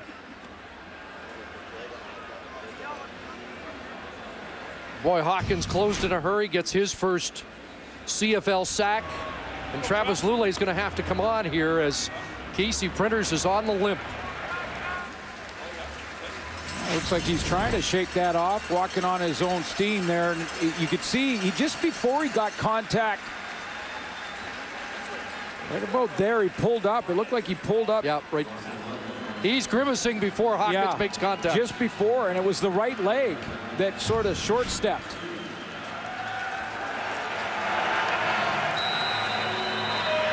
Roughrider fans will like to see the pursuit from Brent Hawkins like that as he tries to fill the void from the departed John Chick and Stevie Baggs. And here's Travis Lulay, who was terrific in training camp. And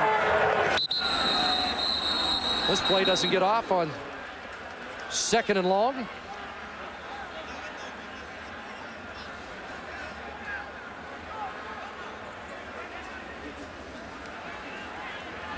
Man, the Lions likely be anxious to run the clock out here. 3 seconds left on the scoreboard clock here at Empire Field.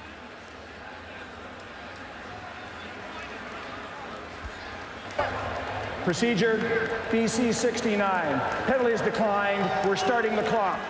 Domain Duckett, and this should be the final play of the opening half. And BC Printers already on his way to the BC locker room. Well, Lulay is going to throw it here. O'Neal Wilson gets it across the 50, but that will end the opening half of play. Interesting first half, and some questions about Casey Printers and O'Neal Wilson as the half ends.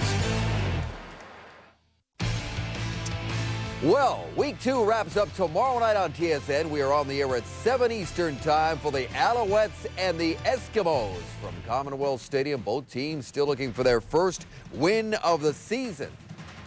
Meantime, it's 13-10 at Empire Field. Dave, Matt, Jock, and Chris, real quick, let's get your thoughts on what you've seen from the pictures. Empire Field looks pretty good, doesn't it, Chelsea? It's beautiful. You it really live, is. You want to live there. I do. You do. But there's several places I want to live. No, honestly, they did a fantastic job, I think. We should have gotten your way. And had us gotten out there, we should have put it in our contracts. Making fun of me earlier on that note. I think but, Paul Graham was replied to that too, didn't he? Yeah, but here we are, sitting in the studio ready to talk about this one. The efficiency rating on Darian Durant last week as he won Player of the Week honors, 478 yards passing, was like over 140. It was like a crazy number. And so far, he's really pushing that ball down the field again today. It's a real aggressive mindset they have, don't they, in Saskatchewan? You took everything I wanted to say, Dave. Oh, well, okay, just move on now to Chris. He's prone to doing that. That's exactly what I want to talk about, is how their propensity to push the football down the football field, and they don't shy away if it doesn't work. And as we see, they push it down the field, and if it doesn't work, they go at it again and again and again. And here you see, this is not complete, but it doesn't phase the offense mindset of Darian Durant. He pushes down the field, and he finds Getzlaff for a big play. This is the next play. I love this mentality. Next series, third quarter, bang. Second quarter, bang. Right over their fan twos. Pushing the ball on the field. 3 big plays, over 20 yards in the first half. Last week, how many did they have? 6. Led the Canadian Football League last week in big plays. To me, Schultz, this is what offense should be about in the Canadian Football League. Big plays, moving it, and getting in big chunks down the field. You know, the difference between the two quarterbacks is Darian Durant is having great success in between the hash marks. Casey Printers, it's outside of the hash marks, and I really think it's because of the youth in the offensive line, in that 4 out of the 5 guys are in their second or their third start. Now, what I want you to notice is look at the defensive front right there. It was congestion on the inside. This is a different defensive front. It's expansive with 2 blitzers on the backside, and then you have a third different defensive front right there where 2 drop and the rest rush. And with a young offensive line, I mean, I know Dan DeRazio went over these fronts again and again in the chalkboard, and everyone knows that this is coming, but to do it over the chalkboard and then when it happens so fast is night and day. The Riders are taking advantage by mentally challenging the offensive line of the BC Lions, and the BC Lions are not responding mentally and not picking up the right people at the right time. As of right now, the Lions are certainly concerned about Casey Printers. He seemed to be okay walking off the field there after taking that hit, but it didn't look good. However, he is 10 of 14 for 120 yards, and you've noticed something in his delivery this season. You know what? I didn't think it was possible, but I think he's actually got a stronger arm this year. We were talking about the pregame about Durant having a stronger arm, but Printers is showing me some things, and it just gives you so many more options as a quarterback in terms of the types of throws that you can make. And this is a perfect example in terms of Printers rolling to his left, folks. He's got Simon running the corner pattern, and normally that means you want to push the ball over here. But he notices that there's a corner coming to help. So what does he do? He throws it over Simon's opposite shoulder, which frankly makes it a much tougher play for Simon. But with one flick of the wrist, he gets the thing down to the back of the end zone and gives Simon a chance. And that's all you can ask for. And on this here in the pocket, I noticed this last week. Watch this delivery. Does that remind you of anybody? This reminds me of Anthony Cavillo, the way this year Printers, when he is standing in the pocket and he knows where he wants to go. He has made up his mind. And now he is just like a pitcher on the mound delivering that fastball. Everything just goes into it, and it is on a rope straight down the field. And the only other guy that does that in the league is Anthony Cavillo, and that has changed his game. I hope he's not hurt. Yeah. But when you see a guy limp off the field like that, it normally means some kind of pulled muscle, and I'm not sure we'll see him again. Do you think that a guy like Printers and the rest of the BC Lions offense would love to just sling it when they're watching a team like Saskatchewan go after it the way they do? And you said it. And Glenn Suter said it during the first half as well. Just push it down the field and give your receivers a chance, particularly when you are seeing a DB's back. When you see a defensive back's back, you can throw it because he can't make a play, face the other way. Where's Paris Jackson? Yeah. No catches right now. O'Neal Wilson.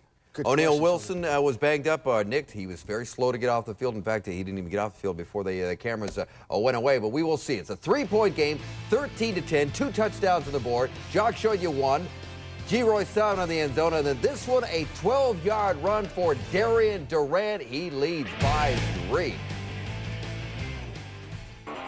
Welcome back. Here are your halftime numbers brought to you by Tim Hortons, proud sponsor of the CFL, Chris Schultz. Hey, Dave, at the end of the first quarter, the Riders had 0 penalties. 7 penalties in the second quarter. That is one of the reasons why the game is so close.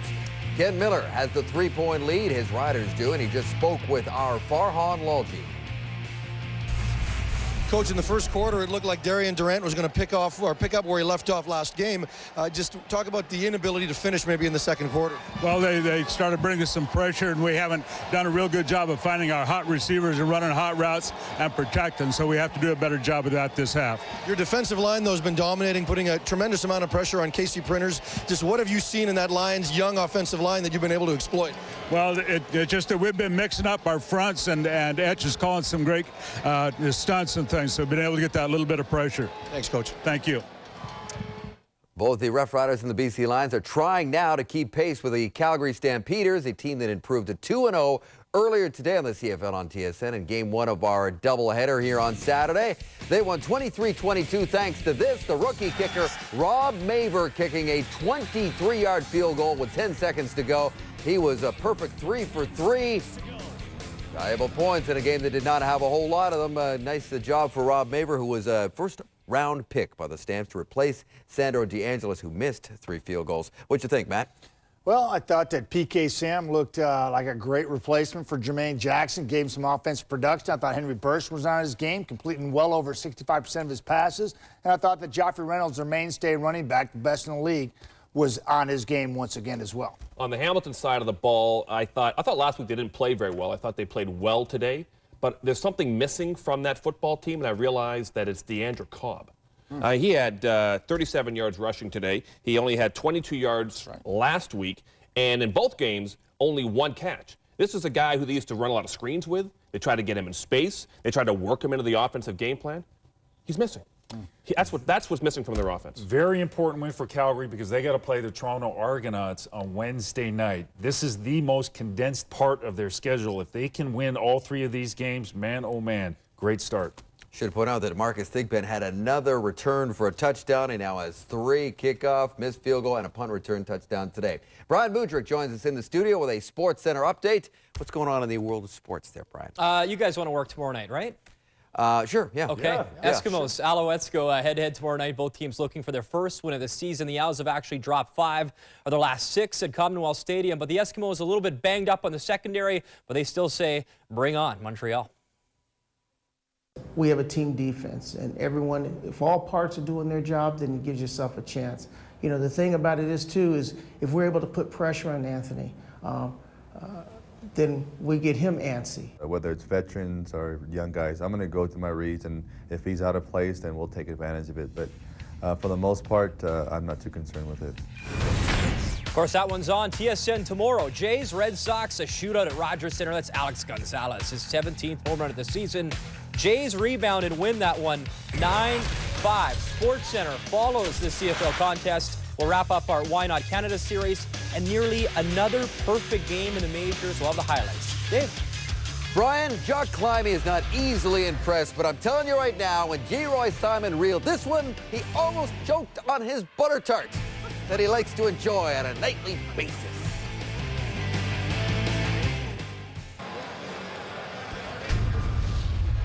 What is old is new again here on a glorious night at Empire Field. A 3-point lead for Saskatchewan heading to the second half. But first, Farhan Lalji with Wally Wano. Coach, first of all, can you give us an update on your quarterback? Casey Printers didn't look good when he left the field late in the half. Well, right now we'll probably start with Travis and see how things go. The offense hasn't been moving the football, and, you know, Travis, I think, can do a good job for us. Travis was arguably your best player during training camp, but do things change at all in terms of what you call with him in there? Not necessarily. I mean, Saskatchewan's doing a great job on defense, and we have to do a better job in protecting him and obviously moving the football. Thanks, Wally. Okay. Well, Farhan mentioned it, an outstanding camp for Travis Lulay, and a sense with the Lions that he can get the job done. And the question is now, how do you do it with the Saskatchewan defense sending so much pressure and different looks up front? You know, one way you can attack that type of a defense is to go right at them. Get that ball to Jamal Robertson and have him hit it and go straight downhill at the line of scrimmage.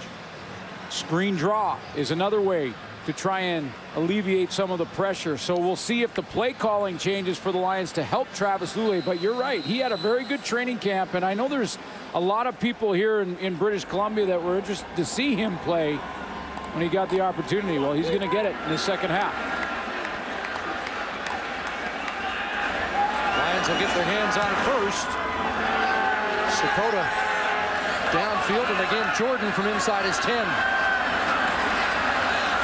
And brought down at the 30 as Stu Ford was one of the first Rough Riders down there. Well, didn't get a lot of reps last year, but completed 54% of his passes in the game in the last game of the regular season against the Winnipeg Blue Bombers. See Printers working on the sideline, and you also had a glimpse of Jarius Jackson, who is behind in the quarterback derby here in BC after off-season rotator cuff surgery. I'm not sure how far he is away, but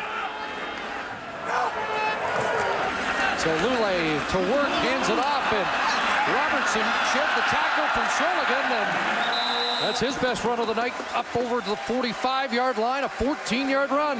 Well, when you have a defense that is continuing to give you different looks and show up in the line of scrimmage and then drop out, one of the ways to try and attack that is just forget about reading, forget about dropping back, just give it to your running back and have him just hit the hole. Jacques Chapdelaine looks like he's already starting to evolve in this game a little bit and change things up. Back in his hands again, and this time nothing doing. And there is Brent Hawkins, who's had a good night in his second start in the Canadian Football League. He's going to line up just in front of Baron Simpson right here, and you can see Simpson in the stack position in behind him, but watch how he just knifes down inside off the edge and is right past Domain Duckett and in the backfield. 20 games in the NFL for Jacksonville for Brent Hawkins, trying to fill a big hole. 2nd and 11. Lule runs out of time, and Mike McCullough is there with the sack. Mike McCullough takes Jamal Lee and tosses him aside on his way to the quarterback.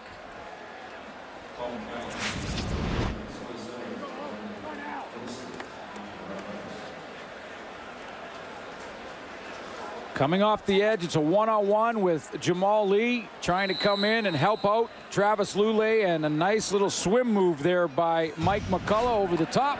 One-on-one, beat your man. That's what McCullough did. Roughriders had 4 sacks last week. That's their 2nd of the night. Dorsey at his 31. And he gets drilled. There's Elamimian again with a special teams tackle. Rough Rider football when we come back.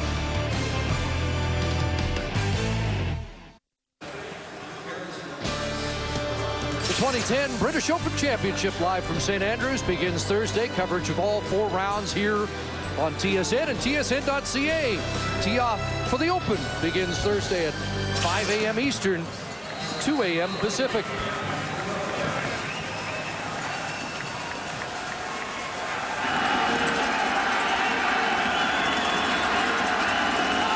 Rough Riders start at their 36. To Cates, Brent Johnson there, and Durant throws that into almost row 1. Yeah, it looked like that Darian Durant wanted to go to the short side of the field there. Appreciate Rodriguez was one receiver, Weston Dressler was the other. There's Dressler there, and Appreciate Rodriguez right there. He kind of pulls up.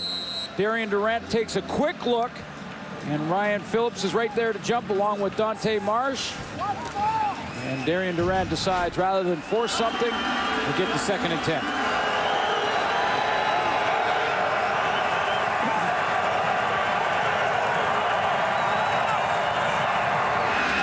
6 receiver pack. On a roll. Open man. And a first down. Andy Fantu stretching further. Already had the first, and want to make sure of that with his 4th catch of the night. Darian Durant will spread it around. You heard Matt Dunnigan at halftime talk about how this team loves the big play. But you can't just sling it every single play. You have to try and influence the secondary by bringing them closer to the line of scrimmage. Run those outs, run those timing plays, and then take your shot. Tonight, Fantus with his 200th career catch. And already 12 on the season. Hit screen. Rodriguez breaks the tackle and into Lion territory near the 50. Ken Miller told us last week Rodriguez could be a dangerous weapon, was still finding his way in this offense, and been a little more effective tonight. Well, and I like what they have here offensively because they have Cates right here. He's option number 1 for Darian Durant as he exits to this side, but Darian Durant's going to fake that way and go back to Appreciate Rodriguez. Just see how he looks over there, influence the defense back, so he's got 2 options either side of the formation. 3 D linemen for the Lions. First down, Saskatchewan. Over the middle, Rob Bag through his hands and almost intercepted by Ryan Phillips, who had 4 last year, and all 4 were against Saskatchewan. It really is amazing that in his 4 interceptions were all against Darian Durant. He's up here in the corner, and he's going to jump this. He looks like he got surprised that this one isn't caught because he's going up to make a clean tackle. Rob Bagg, so that the ball surprised him. But 4 interceptions, all 4 against the Riders, who loves to play against Saskatchewan. Darian Durant had 10 passes picked off by the Lions last year. 2nd and 10. There's a catch for Cates. He's got a ways to go, and he won't get to the first down. He's been a CFL All-Star. Ryan Phillips will move in this year to the short side of the field. And when he plays the green and white, he is around the football. You mentioned the Ford last year. He has 22 career interceptions for the BC Lions, 9 of them, which is around 41% against Saskatchewan. And a touchdown last year. 2 teams split the season series last season, both winning their 2 games at home. Although prior to last year, the Roughriders had enjoyed a lot of success in Vancouver. In fact, since 2000, they're 8-8 here on the West Coast. Great kick into the corner. Jordan is bumped out by Daniel Francis with a flag down. Looks like the Lions will be starting deep in their own territory.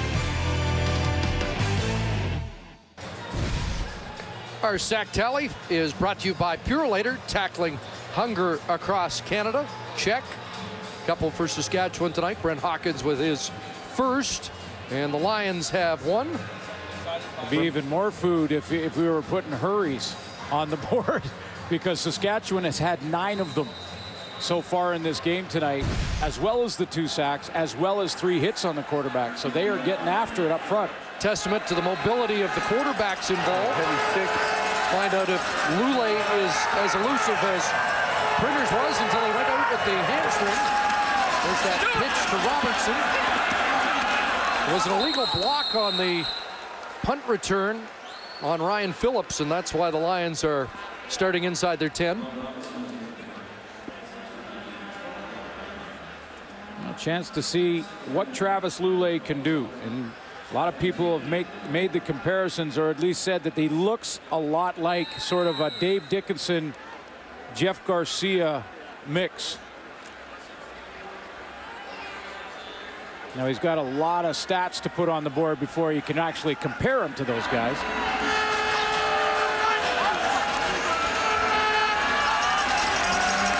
Second and 3, and that pass is brought down by G-Roy Simon, and that's a valuable first down, field position-wise.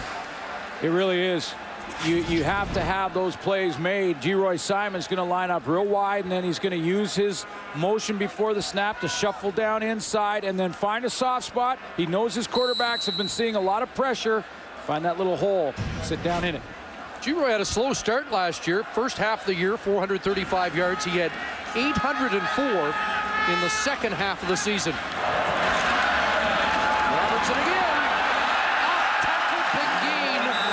Across the 30-yard line. And that's a first down for the Lions, back-to-back. Well, the only thing you could criticize about Jamal Robertson's game here tonight is the fact that he's not getting the ball enough. Because every time he does, he is really making things happen, whether it be to the outside. This one just off tackle. And it also allows a young offensive line to fire out of their stance and go and be aggressive against the disguising type of defense that the Saskatchewan Roughriders are running. Roughriders were second last, only ahead of the Lions in run defense last year. Alouettes didn't test them last week. Avon Coburn was not busy. Lule to the air now. And an open man. And there's Armstrong. Bumped out by Donovan Alexander. You know, the one thing about Derek Armstrong that I think that needs to be said is that, you know, he was sort of criticized when he ran into issues with Mike Kelly and the Winnipeg Blue Bombers and had his problems there. Derek Armstrong has never been a problem player, and he is motivated to prove that with the BC Lions here this year. 7-year vet, flags fly. 7-year vet who showed up first day of rookie camp to get his career restarted here in BC. All Canadian in 07, 02. Procedure. BC, number 67. It's a 5-yard penalty and remains first down.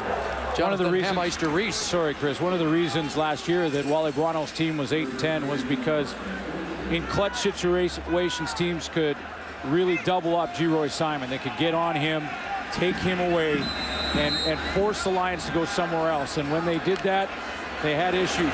Paris Jackson had a good year. We haven't seen much of Paris tonight, but Derek Armstrong can be very important to this offense. First and 15.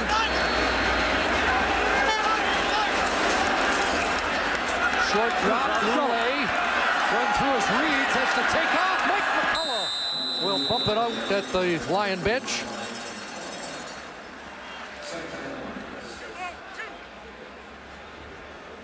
Mike McCullough's been around the football tonight, you know, in a couple of different plays. I believe he has a sack on the evening. He's getting a lot more playing time. Remember, Tad Cornegay is out of the lineup in the linebacking core. They brought in Daniel Francis to play there, but in different personnel groupings. Mike McCulloch come in and make some plays. Remember, he played in the middle of that defense last year for a bunch of games.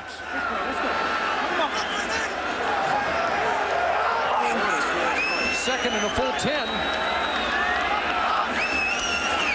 Put him up. Here comes the blitz. Fraser got it, and it's incomplete. Lance Fraser lowered the boom on Travis Lulay. Well, you got to give Travis Lulay credit. He knew it was coming, and he knew Lance Fraser was going to get there. He's disguised it, or he would have been there a little bit earlier. He's right on the bottom of your screen here, and see him in disguise about 4 or 5 yards off the line of scrimmage. He backs up. Now, if he gets up a little closer, he gets there even faster. But Lulay knows he's going to take that hit and just overthrows his target down the field. Fraser had a sack last week on Anthony Calvillo. High snap. McCulloch takes off. Paul McCallum in a foot race, and he's dropped. Fumbles it forward, and flags fly. Ted Crawford has it. He can't advance it on the fumble. Well, he had an open side, but what Paul McCallum didn't have was the speed to outrun Hugh Charles. Yeah, you can train with G. Simon, but yeah, he did have the opening, and it was a high snap, and that's why it took a second. Offside pass, BC number 4 at the flag. As a result of this ruling, yards have not been gained. It is Saskatchewan first down. Bud Steen explaining it, and it is Saskatchewan football. Turnover on downs, a gamble by McCallum. That doesn't work.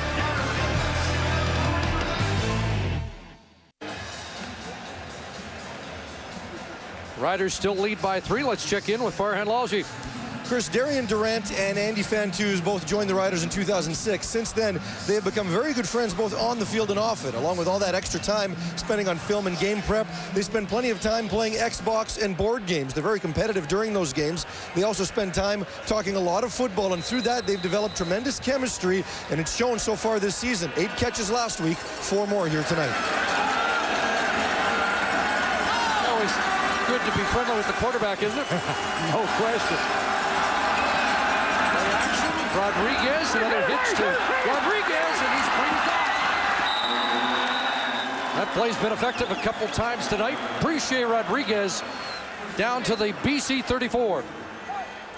Well, and Rodriguez is going to get the big block by the guy on the hour, is Andy Fantuz, that we just talked about, because that's what you need in this screenplay. Fantuz right in front here. He gets the block that springs. Appreciate Rodriguez. Nice kick-out block on Dante Marsh. Gene Mikowski, big man, all the way down the field to block Ryan Phillips. 4th catch for Rodriguez, 64 yards, a first down, and that one, did Dressler make the catch? No. Ryan Phillips close by. Yeah, you want to have Andy Fantuz and your quarterback on the same page. He's made some big catches tonight. And there's the timing. When you talk about that chemistry between quarterback and receiver, when Fantuz turns around, the ball arrives. I'm surprised that Andy Fantuz will not allow Darian Durant to win some of those board games. I might think about doing that occasionally. Can he stay healthy? Missed 5 last year, 7 the year before.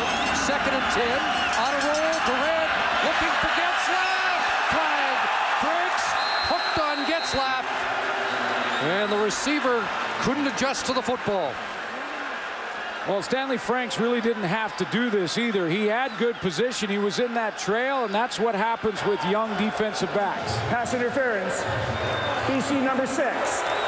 Automatic first down. Had a PI in the end zone last week, and this one inside the 5. And it's just the left hand right there. He is in good position. Doesn't have to grab Getzlaff with the back of his hand. Now, there wasn't much there, but enough just to turn Getzlaff to where the officials felt that it affected his route to the football.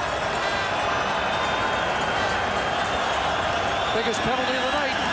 1st and goal, Roughriders at the BC 2.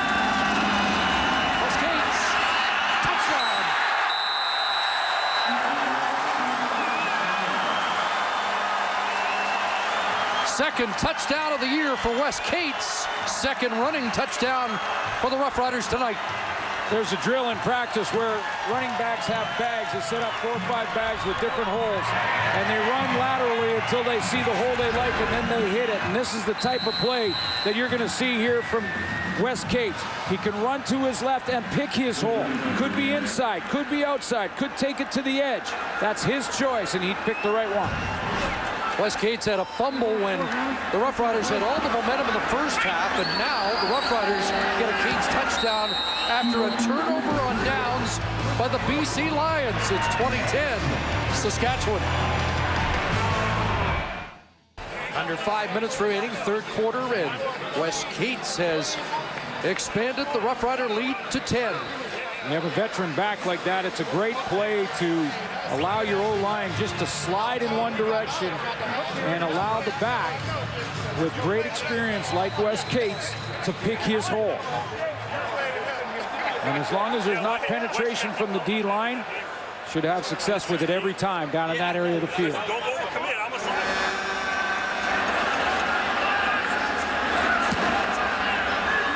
Sakota sends it Robert Jordan's way. And Jordan brought down just short of the 35. Watch the offensive line on this touchdown run by Wes Cates, how they're just going to go to their left. Mikowski, they're just going to slide, and every one of them will move this way. Now Wes Cates can go here. He can take that hole. He can go here, or he can take it wide. He has the option as he goes to his left laterally, and as long as there's no penetration from the defensive line, which there isn't, touchdown every time.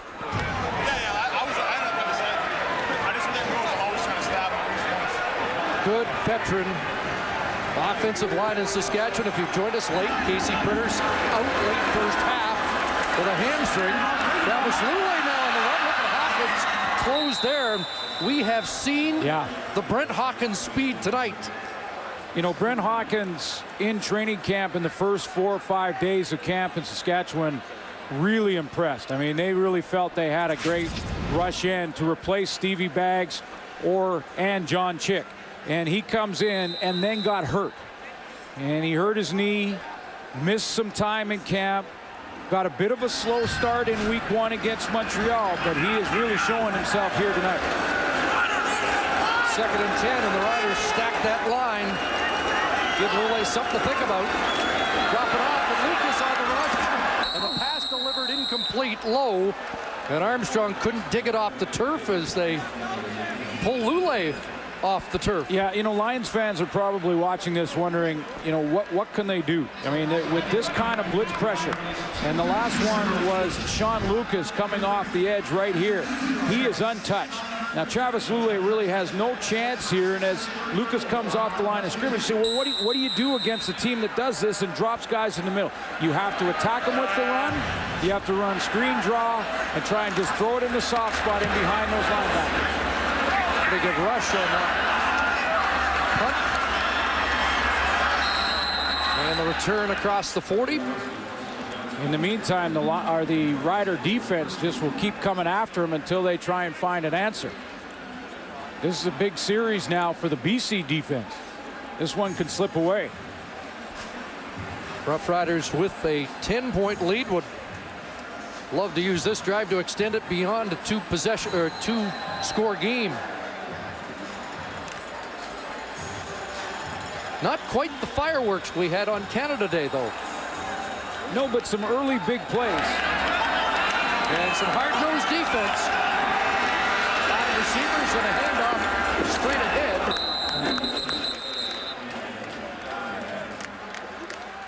I want to show you the difference about attacking. That time the BC Lions went with Corey Banks, and they attack with Corey Banks here, right? Well, the Saskatchewan Roughriders attack it. Okay, they attack it. And watch Corey Banks run past the running back in Wes Cates here. You see him go out? Now it just eliminates it. Now Aaron Hunt makes a good tackle in the middle, but if he gets a seam there, you know, you're looking at 9, 10, 15 yards, maybe more. Limited to 3, Cates, 2nd and 7. Flag down, and there was some movement on that offensive line.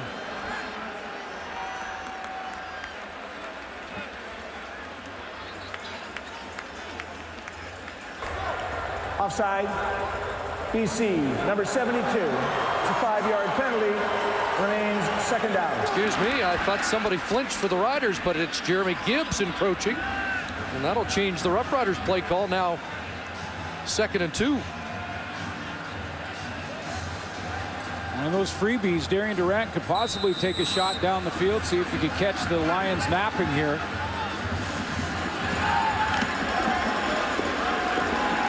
The safe play is to pound it in there and move the chains. Zarka lined up as a tight end, now a wide out. They do go straight ahead. They've got it, and a lot more. Wes Cates thunders to the Lion 45. Let's join Farhan Lalji. Guys, the Riders' offensive line looked pretty good there, even though they are now without Wayne Smith for the rest of this game and probably a lot longer. We're learning now that it's a torn patella tendon. We all talked about his injury that kept him out most of last season, the Achilles tendon, and now it goes from bad to worse. After all that road to come back, it looks like Wayne Smith will be out for quite some time. Yeah, that's not fair. Tough break for Wayne. First down, and away goes Cates again. Finally dropped at the 26-yard line.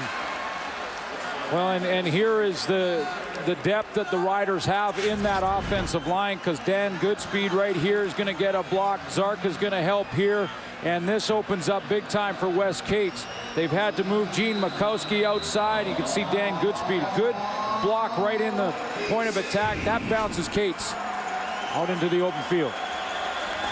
But back-to-back big runs by Cates, 16 and 19 yards, and he has 60 in the game now. And they screen it to Cates. Cates to the 20, 6 more. Tremendous depth. They had to make 2 moves on the offensive line when Wayne Smith went down, bumping McCuskey out. But you mentioned it earlier, Chris, about how important it is to have a 16-year veteran in Gene Mikowski that can play any position on that offensive line, and not only play it, but play it at an all-star level. Absolutely. 250th game tonight. He did mention when you're 37, a little easier to play guard than tackle, but he's not going to complain, and nor will the Riders about his play. 2nd and 5. Durant rolls, throwing end zone and out of the reach of Getzlaff. Final play, 3rd quarter. We'll come back with a Rider field goal attempt to start the 4th.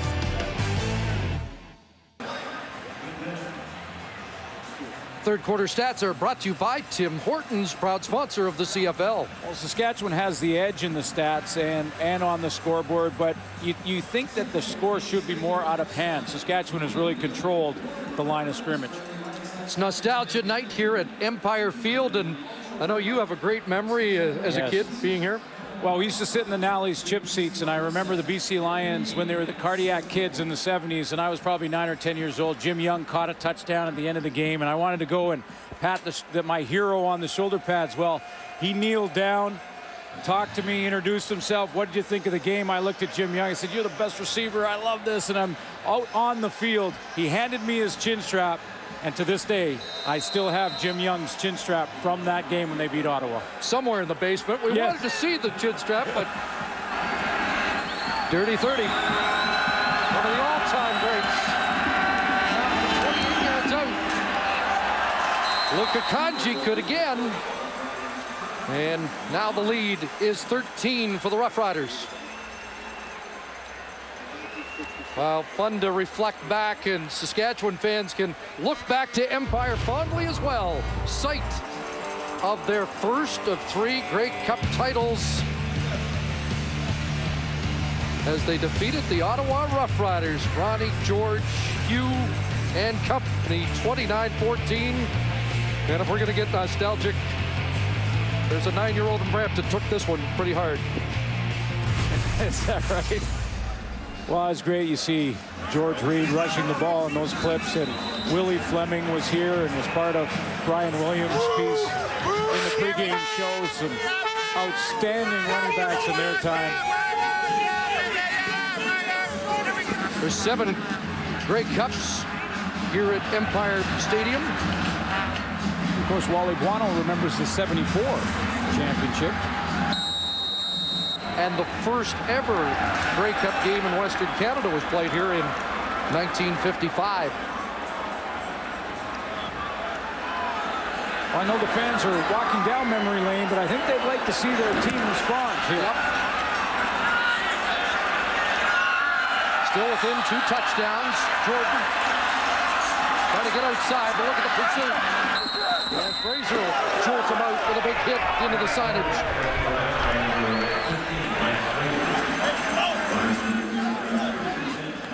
It has been a stout defensive performance tonight by a team that gave up 51 in week 1.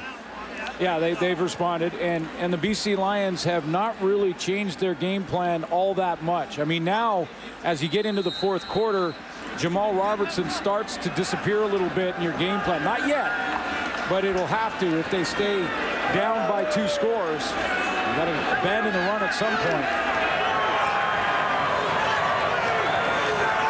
Lule still at the helm. Hey, come on down. Quickly into the flat. And away goes Armstrong. And he's jolted out by Chris McKenzie. First down pickup for veteran Derek Armstrong. And there was one receiver out there. I'm not sure if it's Giroux. It might have been Paris Jackson. There is Armstrong on the outside. One of those receivers pulled up lame, was limping back to the huddle, but it looks like he'll be okay. And Armstrong finds that soft spot. Zone defense from Saskatchewan. Haven't seen much of that in this game. They've been sending pressure. Wally Buono told him late in camp, we need a little bit more, and Armstrong is starting to provide a little bit more. Bunch formation short side, but Lule looks wide, and wants Armstrong again. And there's Donovan Alexander with a tackle at midfield. You know, one guy that we really haven't talked about much in this game for the Lions has been Paris Jackson. I mean, Paris Jackson is a receiver that he and Giroux Simon, those inside receivers, along with Arsenault, are the key against a blitz because they have to look quickly, look hot over the middle. Started the year really not 100%. That one big catch last week and one grab so far tonight. Robertson left side, second down. And Robertson has a first down run to the Saskatchewan 50.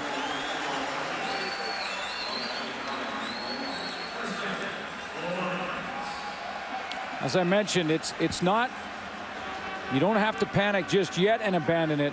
In fact, it's important to keep it in there at this point because with just under 13 minutes, there's lots of time. We've seen 21 points disintegrate in games already in 2010. So Jacques Chapdelaine doesn't have to abandon it yet, but at some point he may have to unless they can produce some points here.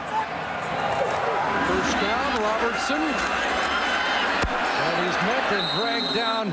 Sure tackle by the middle linebacker and the former BC Lion, Baron Simpson.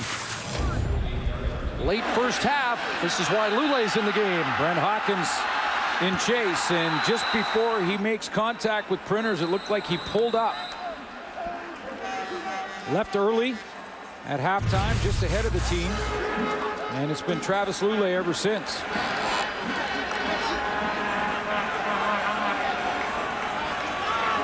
Casey watches and awaits a key second down. 2nd and 7. A pump from Lule. Pressure. Robertson underneath. Mike McCullough wouldn't let him go. Stops him short of the first down. Now field position, and Mike McCullough has been shaken up. Wally Buono with a potential decision here. Looks like the field goal unit is coming on.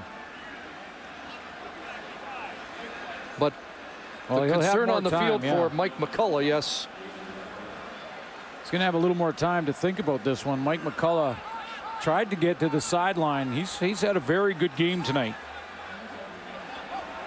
8 starts in 2009, 34 tackles for him. And the Riders defensively really didn't miss anything when he played. In fact, he played very well. So looks like he'll be okay. That's good news for Saskatchewan because he's made some plays tonight. Maybe a finger or something. Yeah, it looked like something dislocated a finger and popped it back in. You wondered if Wally Buono was going to consider a third down gamble, a field goal attempt. He's going to try and pin the Riders bounce instead, and McCallum looks like he is, bad bounce.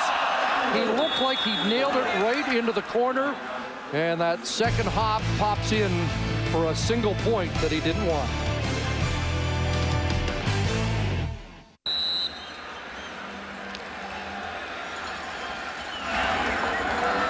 It's over 3.5 minutes into the fourth quarter. It's a 12-point lead. Debating the merits of that last decision. You go 3rd and 3 when you're down. Try a long field goal. Almost hit the coffin corner, which was what Wally Buono wanted and came so close to getting.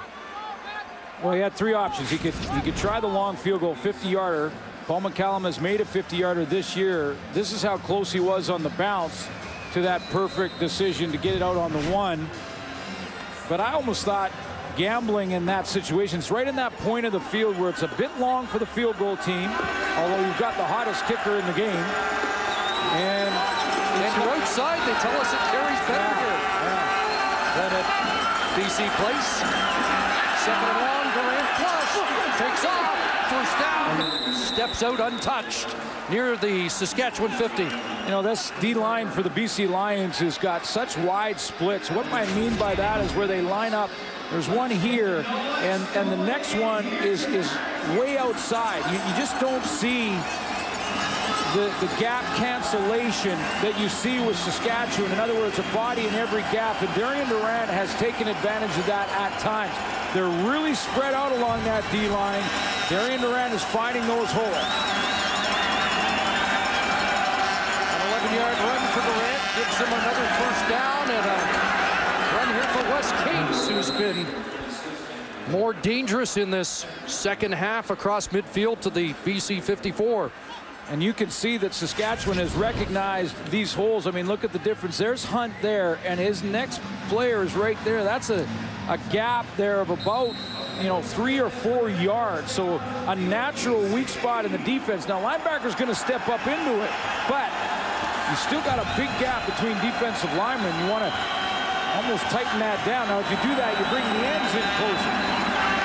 7 for Cates, 2nd and 3, back in his hands, first down. Wes Cates with another first down. Elimimian with the tackle. I think we're seeing the Wes Cates of 2 years ago, aren't we?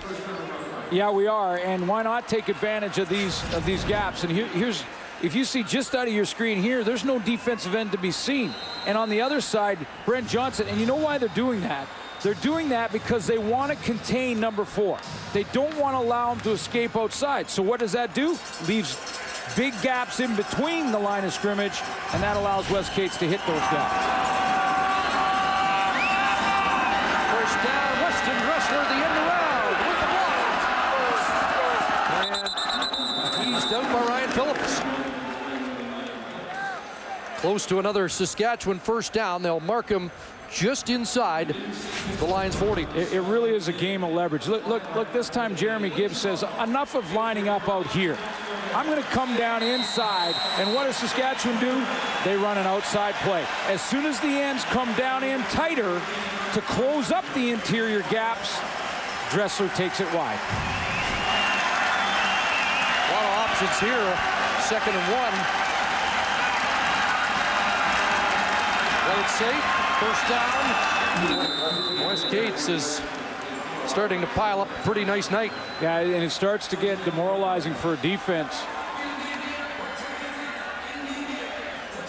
It starts to get where you can't stop the run game. Because if you can't stop the run game on defense, that's where it all begins and ends. Cates calls himself out. Hugh Charles reports in, and it's been a big second half for Wes Cates and some good-looking numbers on the night. And we haven't seen Anton McKenzie for some time in this defensive lineup. And he may be hurt. So Henderson and Elimimian, the 2 rookies, at linebacker. Fake challenge.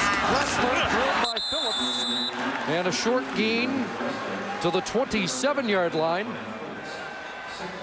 You know, there was a lot of concern in Saskatchewan when Paul LaPolice moved on to the Winnipeg Blue Bombers, the offensive coordinator. Was this offense going to be drastically different? what people have to remember is that this is Ken Miller's offense. Basically, he had this offense back in Toronto with Kent Austin. They moved with Kent Austin when they won the championship. Doug Barry is now helping out as the offensive coordinator with Ken Miller's system, and they're tweaking it here and there. But Ken Miller really is the architect. 2nd and 4. Charles trying to get outside. Broke the tackle. Corey Banks. And has a big first down and takes it to the Lions' 8-yard line. Well, that's a 1-2 punch. It certainly is. And if you want to ask anybody on the BC Lions football team, how fast is Hugh Charles? All you have to do is ask Paul McCallum, because it was Hugh Charles that caught him on that fake, but he shows you his speed. He jumps out of the tackle on the edge of Corey Banks right there, and then outruns the angles of Tad Crawford and the rest of the Lion defenders. We mentioned it was a dead heat in training camp between Cates and Charles. The incumbent kept his job, but now Charles giving them a nice 1-2 punch. First and goal. Charles again inside to the 4-yard line. Nice little hesitation there by Hugh Charles. Just stomping his feet a little bit, allowing the defense to move to their spot, and then picking his hole, and he goes back to the cutback lane. Elamimian comes in and finally makes the tackle, but nice little hesitation. Eyes up, running back, little hesitation there, find his hole, and then knife right through it. Well, the Canadian Air Force did it last week, and now it's the ground forces for Saskatchewan. 2nd and goal. It's an easy touchdown, Roughriders Rodriguez. All set up by Cates and Charles on the ground, and the Roughriders extend their lead. Boy, and that one, that kind of a drive, Chris, just hits you right in the heart. If you're the BC Lions, it just rips your guts out because they just had their way with this football team. The Saskatchewan offense ran the ball inside, had success. As soon as BC adjusted, they went outside. As soon as they did that, they went to play action. They got both Wes Cates and Hugh Charles involved, moved all the way down the field, and capped it off. That one will hurt the Lions. Rodriguez started the dramatic comeback last week. He may have put this one out of reach tonight.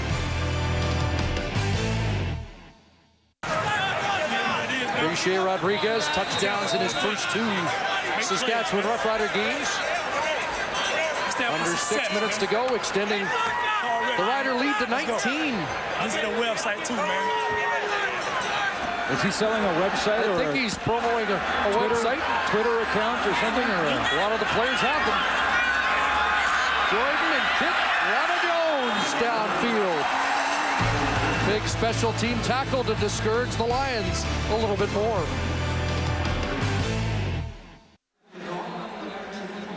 Let's go, team. Ketwana Jones with a big open field tackle on the teams. And folks, you're looking at one of the best cover men in the Canadian Football League with 69 career special teams tackles coming in. Great tackle in the open field and doesn't horse collar. And heads off to the sideline after a job well done. Do the Riders have a sledgehammer? They might just walk over to BC's locker room and grab it.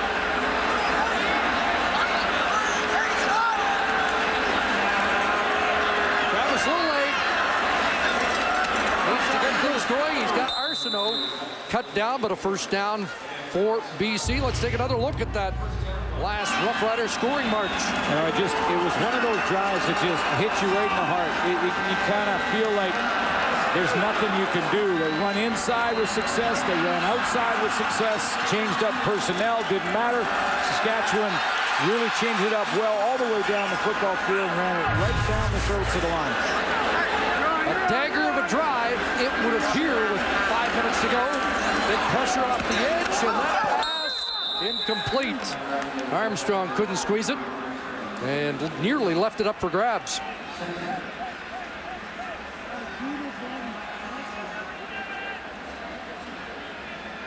Fans haven't had a whole lot to cheer about here in the first regular season game in Empire Field.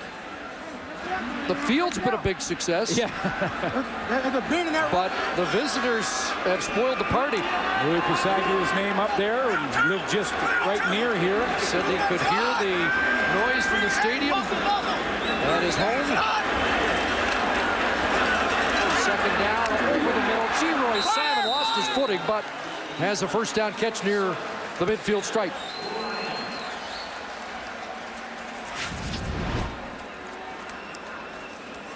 G-Roy Simon gets a good run at the line of scrimmage, and then you could see him taking a look at what defense is out there. He's running with his eyes up and making sure he takes a look at the linebackers sneaking behind him. Lulay again over the middle of the pass behind Armstrong. Travis Lulay's got to fight against time. I'll try and get everybody on the line of scrimmage. He's going to get the call in his headset. Remember, the quarterbacks have the ability to communicate now. They can't speak to the coaches, but the coaches are speaking to them to get the call. 26-year-old out of Montana State. Saw a little bit of action in his rookie year. Passed for 324 yards in limited duty last year.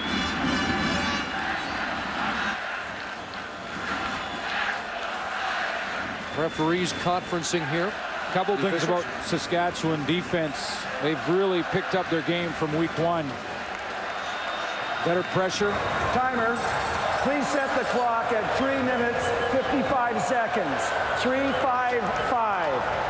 We'll have a little clock adjustment here. And the one guy we haven't talked about all night long, Chris, has been Donovan Alexander on the wide side corner. And for a DB, that is a good thing. He couldn't be happier. Clock running after the reset.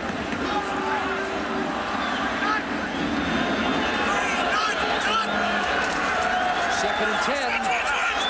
Lulay under duress again. Brought down. Ball loose.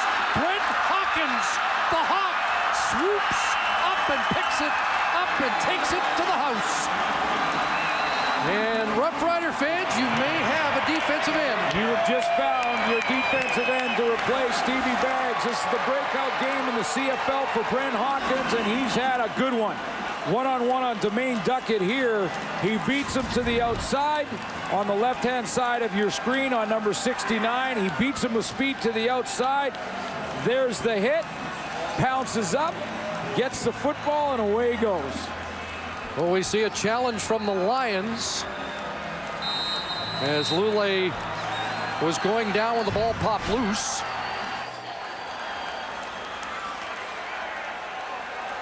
Riders setting up for the convert. Doesn't look like we'll get a challenge. Hawkins celebrates. Extra point and an emphatic second half for these Roughriders.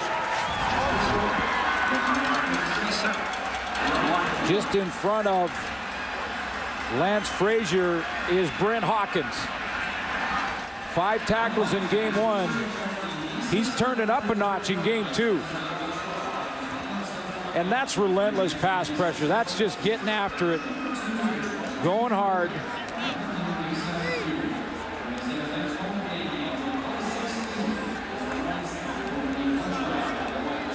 Ball's definitely out. And there was no need to challenge. Well, an athletic play from a guy they said they couldn't block in training camp. That's right. And he has found a home. Funny recovery for a touchdown. Looked like Terrell Freeman was involved in that one as well around the corner. And it was his pursuit that had Casey Printers come up late in the first half. You rolled out on the boys, though. I give you kudos for that. Nobody catching you on that one.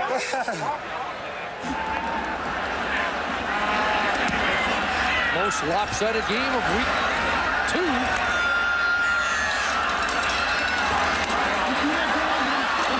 Flag on the play as Jordan brings it across the 45.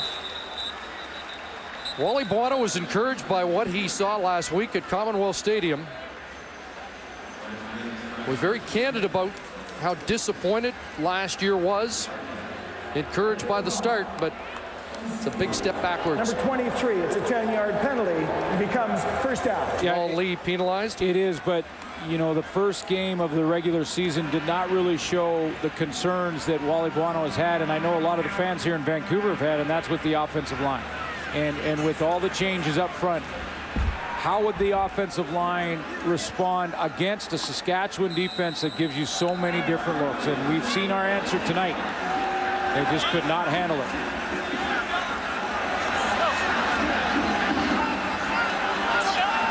After the penalty, Lions will start at their 20. It was Mulligan off the edge, and the other end has another forced fumble. Well, the Roughriders flex their muscles, and Luke Mullender chalks up a sack. Well, our game story is brought to you by Mr. Lube. Darian Durant started things off for Saskatchewan. Now, G-Roy Simon really provided the only play of the game to get the fans here in Empire Field fired up, but Casey Printers left at the end of the first half. It's been Travis Lulay ever since. Bottom line being that the line of scrimmage was won tonight by the guys in green and white. After the Mullender sack, it's 2nd and 17. 4 sacks on the night. Lulay goes deep. He's got G-Roy Simon behind coverage. Foot race. James Patron can't catch him. Simon gives the fans something to cheer about here in BC. Well, Saskatchewan didn't change anything and didn't decide on second and real long to drop off and force Travis Lulay to throw it underneath. So what they did is they decided to say, hey, we've been blitzing all game long. Let's keep on blitzing. And Travis Lulay finally gets just enough time to get this football out of his hand. You can see full blitz from Saskatchewan. G-Roy Simon is in behind. And look at the speed of G-Roy Simon. Yeah, the 34-year-old still got a little giddy up, doesn't he? To 97 yards. Separate from the defensive backs at 34. And he's got a few more years in. Well, you know, that's bittersweet for 81. Hey, Not the night he'd hoped for. You so right about declaring it. Yo, Pito, get ready.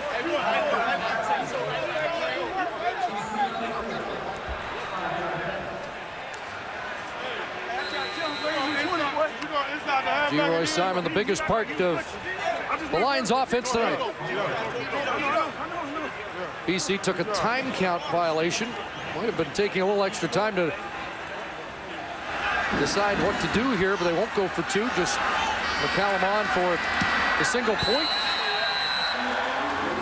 37-18. Boy, full credit to this secondary of the Saskatchewan Roughriders defense, but this time Lance Frazier gets caught in a one-on-one with blitz again. He's right here, and he's going to cover G-Roy Simon coming out of the backfield. Gets caught kind of jumping towards the line of scrimmage, and then he realizes, oh, I got to cover him, and he turns to run. Now, I love this part where he goes, right about here, he's pointing, and he's hoping his safety, James Patrick, right here. He's pointing, looking at him, going, help me, help me. That's number 81, and he's got a little jump on me.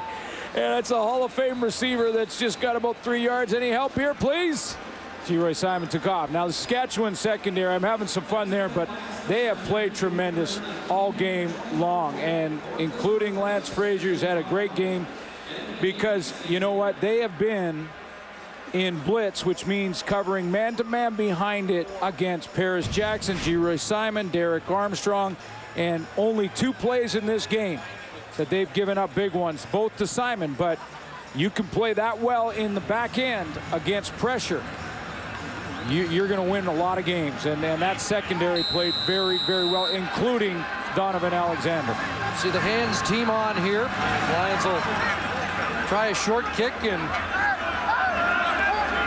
try and pour a little gas on the fire here for an improbable comeback. McCallum puts it up for grabs. And Rodriguez doesn't come down with it. Initially, he may have got it on the second try, and they tug away down there trying to come up with it. Rodriguez let it slide through his fingertips, but I think he ended up with it.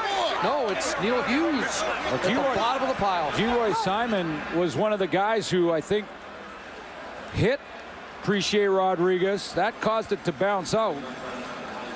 He's still competing, but the Riders do come up with it and are first down away from field goal range. We mentioned this, the site of, well, let's take another look here at. There's Simon, and that's the contact that caused problems for Precier Rodriguez. Well, the Lions had a couple of shots at it, didn't they? Good job. And Ryan Dinwiddie into the game at quarterback. Good move by Ken Miller to allow his starter Darian Durant to take a break. Back-to-back big games for Darian Durant, and boy, is he taking control of this offense and is one of the stars in the Canadian Football League that this league can market and build on for a long time, for the next 5, 6, 8 years. Darian Durant is one of the stars in this game right now. Dinwiddie, second down, is trying for it, but Brent Johnson tosses him down. Quarterback sack number 77 in the career of Brent Johnson. BC. You know, in games, lopsided games, when you're getting blown out and you 1:27 on the clock. 1:27. Pencil issue there, but Brent Johnson, the important thing here is that when you're on the wrong side of a blowout, the coach is going to look at the DVD after the game and say, who kept playing hard? And no surprise that two future Hall of Famers and veterans in Brent Johnson and Leroy Simon are two for the BC Lions that kept playing. 3 of his 6 sacks last year against Saskatchewan, gets his first of this season. Reset the clock to 1:27 to go.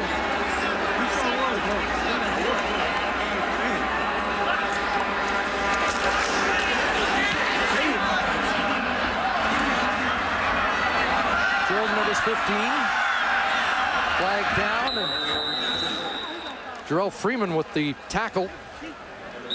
Questions surrounding the BC Lions now, Chris. Timer, please put 1:16 on the clock. 1:16. New field, but the score clock is a little bit like BC Place Stadium. You're never sure how much time is left. What's the status of Casey Printers moving forward? Is Travis Lulay looking at starters reps throughout the week? No yards. Saskatchewan, number 14. First down, BC. The BC Lions felt so good about week 1 and going into hostile territory in Edmonton. But what happens with Printers moving forward? That's a question will have to be answered in the next 48 hours or so. Anton McKenzie in the middle of that defense is another one for the Lions. And I don't believe we've seen O'Neal Wilson standing right beside Printers there back in this game either. Well, next up for the Lions, next Friday, the Montreal Alouettes.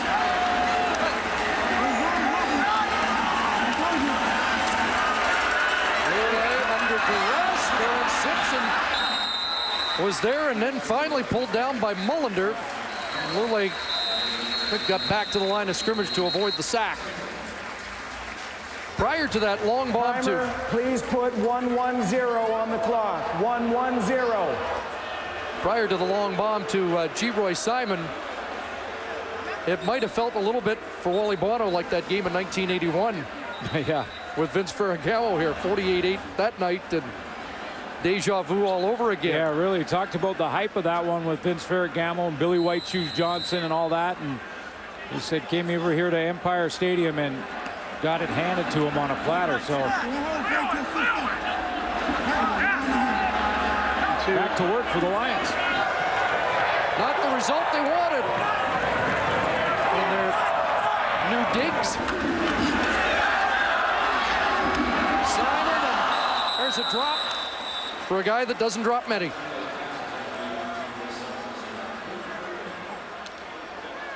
And while the Lions get ready for Montreal, we'll be in Saskatchewan next Saturday. Yes. The 100th anniversary celebrations and they will be in a celebratory mood after weeks 1 and 2, won't they? Yeah, a chance to go to 3-0 to start the season. I know, but A leader in Darian Durant. It consumes our receivers. Playing great football.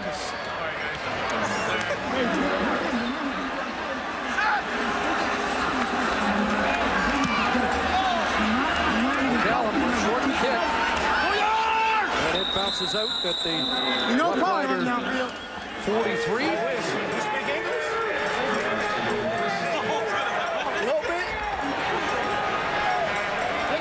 know, we talked in the pregame show about Darian Durant's leadership. Pops, Hal, Link, everybody at home, man.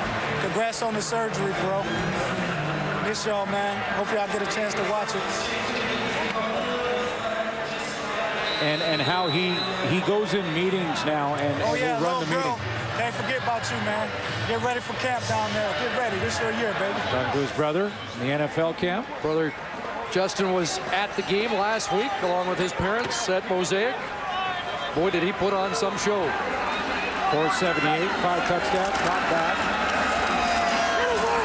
Cates.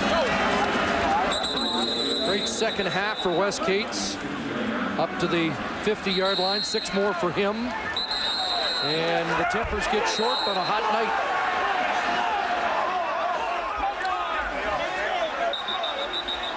You just think about Durant's composure, and you know this is going to happen at this point in the game. Wes Cates within 12 of a 100-yard game. But just want to, you know, continue that thought with Darian Durant and just his composure. Unnecessary roughness. BC number 95. It's a 15-yard penalty. An automatic first down. And his pocket presence. I mean, you're looking at one of the young stars in this league for a long time to come, and the Riders can really build around this guy. You think about his arm strength, make every throw on the field. I know that was a question early on going in. That is not a question at all. His leadership, his numbers, and remember in game 1, when he put those numbers up, 478 of that 740, he did it coming back 21 points down. What they say? Back in the hands of Cates. Looks like they want to get Cates 100. One of the Riders looked to the bench and gestured as if, should we just put a knee down? And they continue to call plays to Wes Cates. And they'll have a second down and long, and just over a half-minute left. Over 4,000 last year for Darian Durant. And he is on pace for a big, big year. What a start for this offense. Last year, the 2 Rider wins were by 4 points and 3 in overtime. A lot more decisive tonight. Now they will run it out. Well, there was so much optimism, hype, excitement. And Ken Miller's team has come in here and silenced what Lions fans had hoped to be a jubilant night and a return to Empire. The only question, I guess, for the Riders going into the next week, into week 3, is they're going to have to probably bring on some more depth on the offensive line with the loss of Wayne Smith. And how hurt is Mike McCullough on defense? He got banged up a little bit there, but he had a big game as well. So Saskatchewan Roughriders are rolling. Stampeders earlier today went 2-0, and now Ken Miller's defending Western champions are 2-0 as well, and Wally Bono and his Lions go back to the drawing board after a decisive loss here at Empire Field. G-Roy Simon had a pair of touchdowns, but Darian Durant and company, too much tonight. Did a big performance by the Saskatchewan Roughrider defense. Again, the final, 37-18 on a beautiful night at Empire Field in Vancouver. So long, everybody. SportsCenter is next.